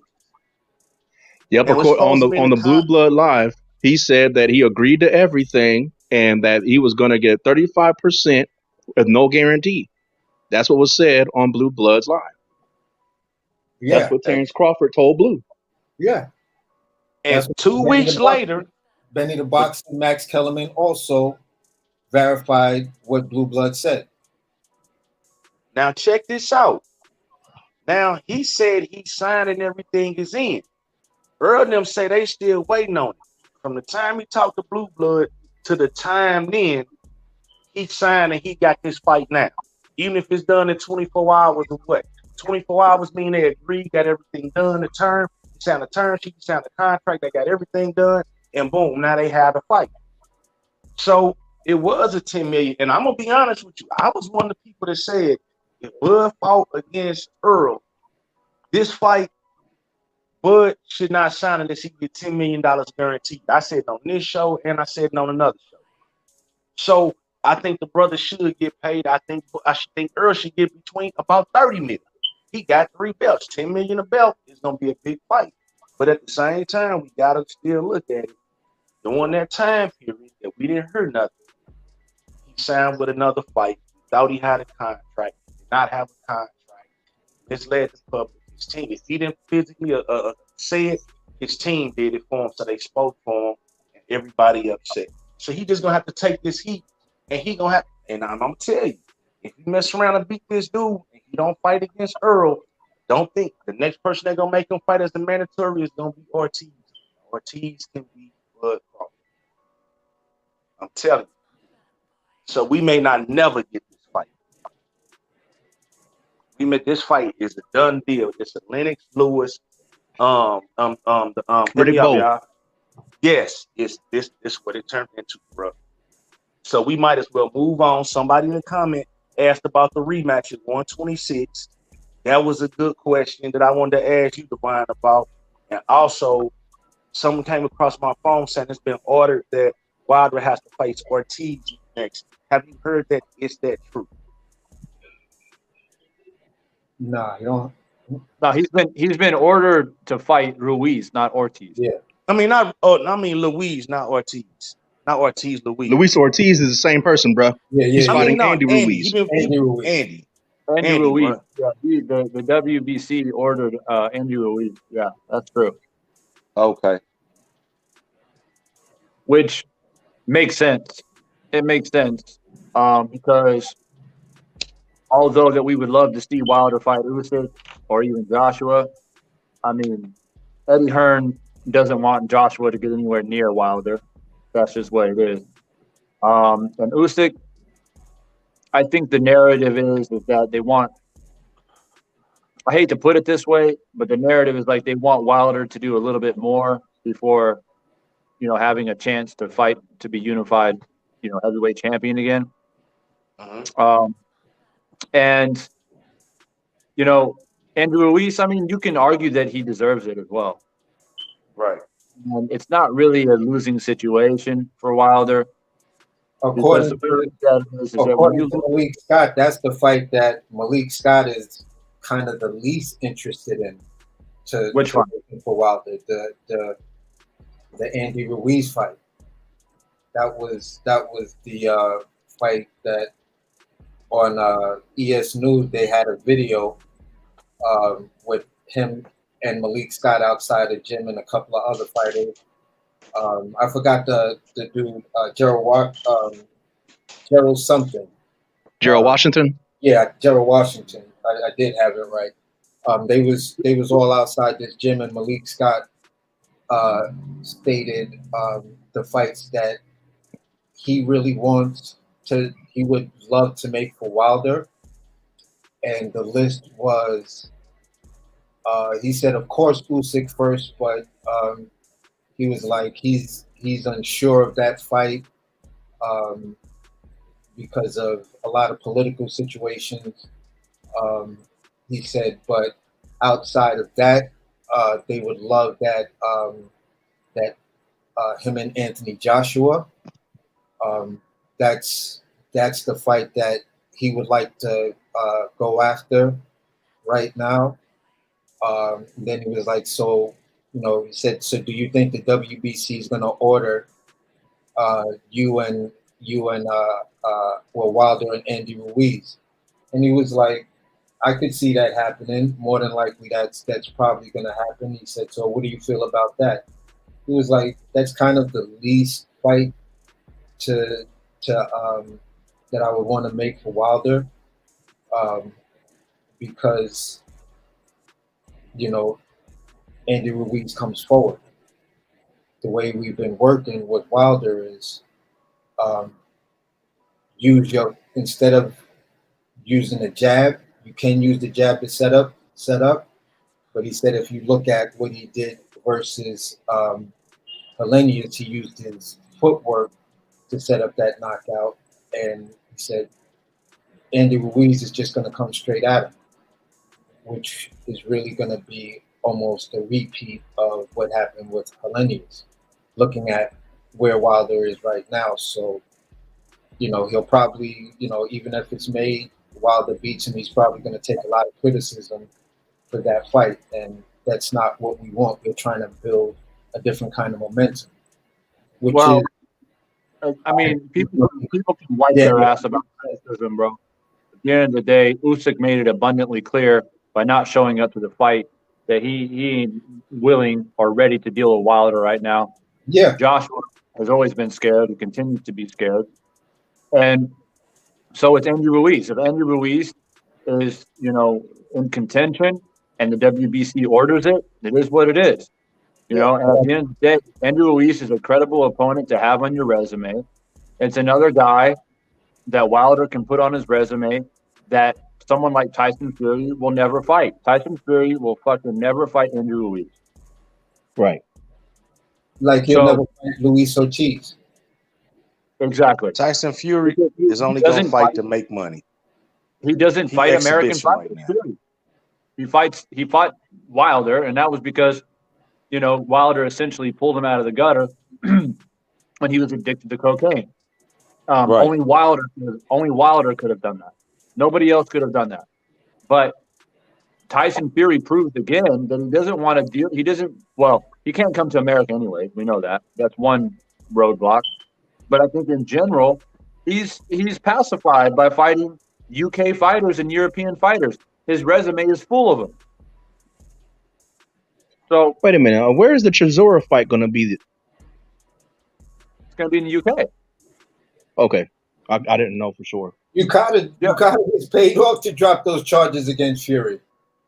They was paid a hell of a lot of money to drop that. I mean, because you never heard about that the fact that he was banned to fight in the UK, but then he fights Dillian White where? Yeah. You feel what I'm saying? He's going to fight Chisora in the UK.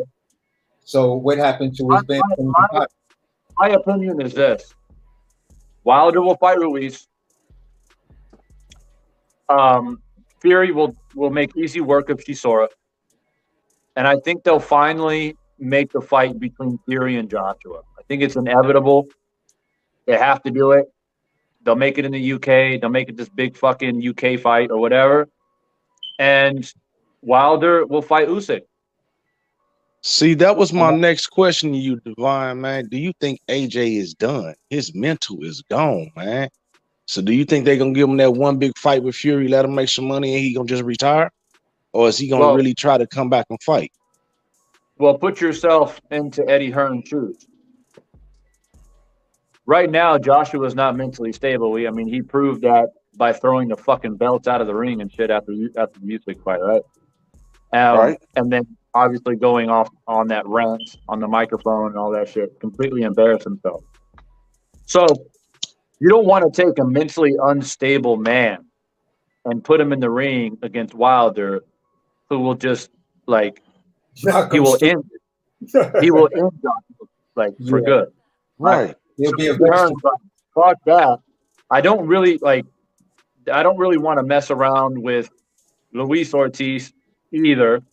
I don't want to mess around with Usyk because we've already done that twice. He might get to Joe Washington. There's nobody left. Washington. And so Eddie Hearn's a businessman. He don't give a fuck about nobody else but himself. So making a fight with Fury makes money the most sense, yeah. Right? Because you can promote the shit out of it. They're going to talk shit. It's a UK fight. It's a local fight. They'll put it in Wembley Stadium. They'll do 70,000 people, and people will buy it because it's two UK fighters. It's two heavyweights, whatever. And, it'll probably be a decent fight for what it's worth, just because Fury, he's not a knockout artist, man. People are too fixated on the wins that he had over Wilder, which I'm not going to get into. He's a big man, but he's not a powerful man. Okay? Right. I don't think he knocks out Joshua. I think he'll outwork him and probably outbox him and do enough to win the fight. And then that'll be 3 losses in a row for Joshua. And Joshua's done. Or maybe then he'll fight Wilder just because it doesn't matter at this point. His career is fucking done. But I the way I see it, like I said, man, is Wilder will fight Ruiz. Wilder should win that fight, win by knockout once again. that puts a lot of pressure on Usyk. Joshua's going to do a U-turn. Fury's going to do a U-turn after beating Chisora. They're going to fight each other to avoid Wilder. There's nowhere Usyk can go. Usyk has to face Wilder because Wilder is now, he's the number one guy. I mean, that's just the way it is. So that fight will probably happen. And, that's a fight. That's a difficult fight to predict because it's technical ability against power. And those type of fights are always intriguing and very difficult to predict. And, I'll cross that bridge if it ever gets there, if it ever comes to it. But Eddie Hearn, the most important thing, as I always say, is legacy. Eddie Hearn Wilder will cement his legacy that will surpass Tyson Fury. Even though Tyson Fury got the best out of the trilogy, it won't fucking matter. Because Tyson Fury, the only person that when it's all said and done, that any credible opponents on his resume is a washed-up Klitschko. He beat Deontay twice, and he may or may not have Anthony Joshua. But how valuable is Anthony Joshua at this point after taking 2 losses against Usyk and also having his titles taken away from him by Andrew Ruiz, a guy who Deontay Wilder knocked the fuck out? So he doesn't have much credibility. If Wilder goes on, beats Andrew Ruiz, knocks him out, which, by the way, Andrew Ruiz has never been knocked out his entire career, never been stopped. Right. You get that, you go and you fight Usyk, you grab those belts, right? What will end up happening is Tyson Fury will probably beat Joshua. Tyson Fury will he'll avoid Wilder. He'll vacate the belt. Then Wilder will fight whoever's there available, maybe like a Joe Joyce or something like that, fight for that vacant title and become undisputed. And when you become undisputed, there's no more debate. You surpass Tyson Fury when it comes to the all-time heavyweight greats. That's how I see it happening. Now, a part of me feels like Tyson Fury is like he's mad enough, like mad in his head enough to fight Wilder a 4th time if everything lines up perfectly. But at the same time, Fury watched a Helenius fight. And that probably sent him some bad memories because I feel like Tyson Fury, despite what he says, he took damage against Wilder in 3 fights.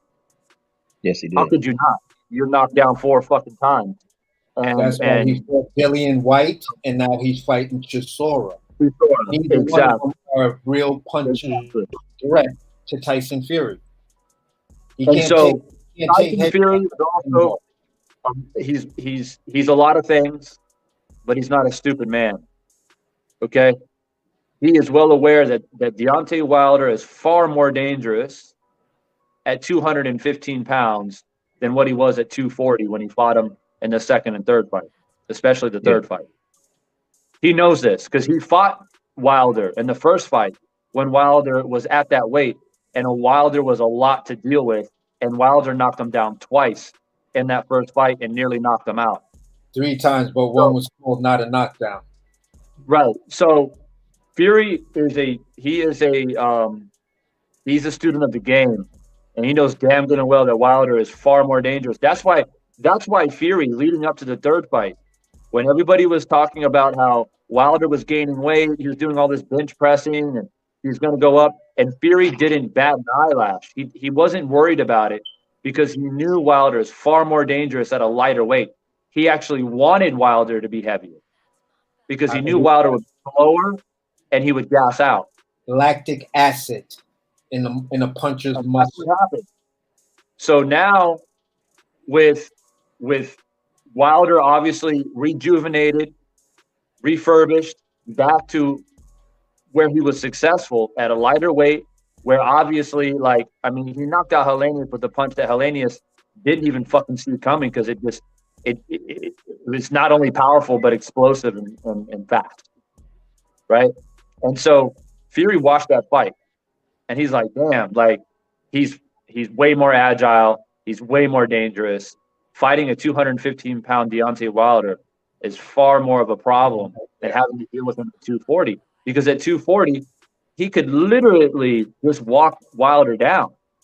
Yes, Wilder's strong at 240, but he's slower. And he can't use his feet the way he wants to. And he's got to punch, he's got to throw more arm punches than he normally does. When he's lighter, he has to use his feet to, initiate explosiveness. So look, man, I believe in karma. Call it like the way of the universe, whatever you want to break it down, the will of the gods. We've seen some turmoil and chaos between Fury and Wilder. But like I said, time reveals all truth. And everything will come to fruition. Either A, Fury will vacate the title and Wilder will become undisputed via beating Usyk and winning the vacated title that Fury gave up, or the universe will do us even one better, and they'll fight it for the fourth time, and Wilder will stop Fury for good, and that will be the story. And I firmly believe that. Here's a bit of news. Eddie Hearns dropped a video speaking of Anthony Joshua's return and just AJ and different fights that could be made for AJ. First question was AJ Fury fight coming off the loss. He said that's not what we're looking for, and that's the AJ Fury fight is far more down the line. What we want to do with AJ is, bring him back, let him get comfortable, maybe get a couple of wins under his belt, then throw him in there with a tough competitor, and then we're looking for AJ to make a big, a really big fight comeback. But for right now, we kind of just want to take it slow and let him kind of like, to a sense, they were saying they kind of like want to let him reintroduce himself and get back in kind of slowly because of the mental breakdown, 3 losses and shit like that. Me personally, as far as Wilder's concerned, I really don't mind the Wilder Andy Ruiz fight. I wish we could have got it when Andy Ruiz had all the belts, because then Wilder would have been undisputed back then. But this fight is a good, like you said, resume stepping stone. It's a good challenge because at the end of the day, you can't sleep on Andy Ruiz's skill. He's got fast hands and he's got that kind of like Mike Tyson low side to side. I'm coming at you, and regardless if you're a tall nigga, I'm coming over the top with fast, short power punches. So it's a good challenge for Wilder. My opinion, it's a good challenge. I was just quoting what Malik Scott said, but that's why I said I kind of I almost 100% agreed with a lot of the things he said. That him not feeling that Andy Ruiz was a good fight at this time, I kind of disagreed with him on that. I thought that's the perfect fight for Wilder at this time because Usyk didn't show up.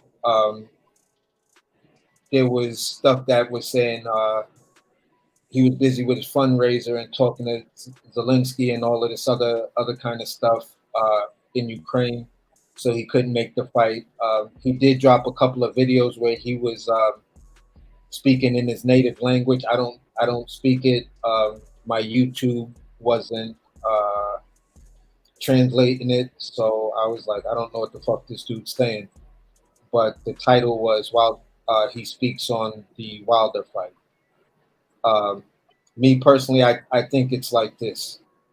Usyk stated that if he couldn't get the Fury fight, he was going to retire. Fury put this wild ass number, 500 million for AJ. Yeah. 500 million for Usyk. come out your pockets, your dusters, and all of this other crazy shit. Eddie Hearn spoke about that and said these are ridiculous non-starter numbers, which is an absolute fact. So Fury is basically telling people, I'm basically going to hold on to this belt, fight a couple of bums, get a couple of wins under my belt, and I'm done. I'm not going to take any more serious head trauma by fighting any heavy punchers, anybody who's a serious threat. So I personally don't think we're going to get the Fury AJ fight, because I think Fury will retire before that actually happens, before AJ is mentally and physically ready. And that means the mind and the body have to work together even when you're in trouble. You know what I'm saying? Yeah, I don't think it matters. I think the pathway for Wilder stays the same. Rather, Joshua takes tune-ups or not, or Fury's fucking around and down to Wilder. I think it's going to come down to a Wilder AJ undisputed fight. It could. Because I think the other two guys are going to retire before any real smoke is really ready to be delivered. They're going to talk, tweet. Usyk is not making any mentions of anybody he's looking to fight outside of Fury. He said Wilder, but I don't think he's looking to make that happen. Not anytime soon. Not after the Hellenius knockout. I think it's Ruiz Usyk. That's my opinion. We'll see how it all plays out. But look, gentlemen, I got to get up out of here and get on with my day. It's getting late as well where you guys are at. So we've been live 4 hours. We chopped it up. We hopefully found some common ground. I mean, the idea is to remind ourselves sometimes, like, what are we doing as boxing fans? Like, are we being treated fairly? Are we doing the right things? Are we doing the things that we should be doing to get the fights that we want? I don't always agree with going at each other's throats and using a lot of name calling and all the verbal violence that I see. But people have, different strokes for different folks. But over here, man, it's simple. It's very simple for me. And I'm going to keep the same energy regardless of who the fighter is or what it may be. It's no different. Like, another quick example would be like Caleb Plant, right? He just knocked out Darrell. And I want to see him continue to fight big names. Don't knock out Darrell and then drop down and fight some like guy who's number 9 or 10. Continue to put the pressure. And I always take a man for his word, because your word is your bond. And Plant said, I'm going to knock off all the big 168 names one by one, and I'm going to take him for his word.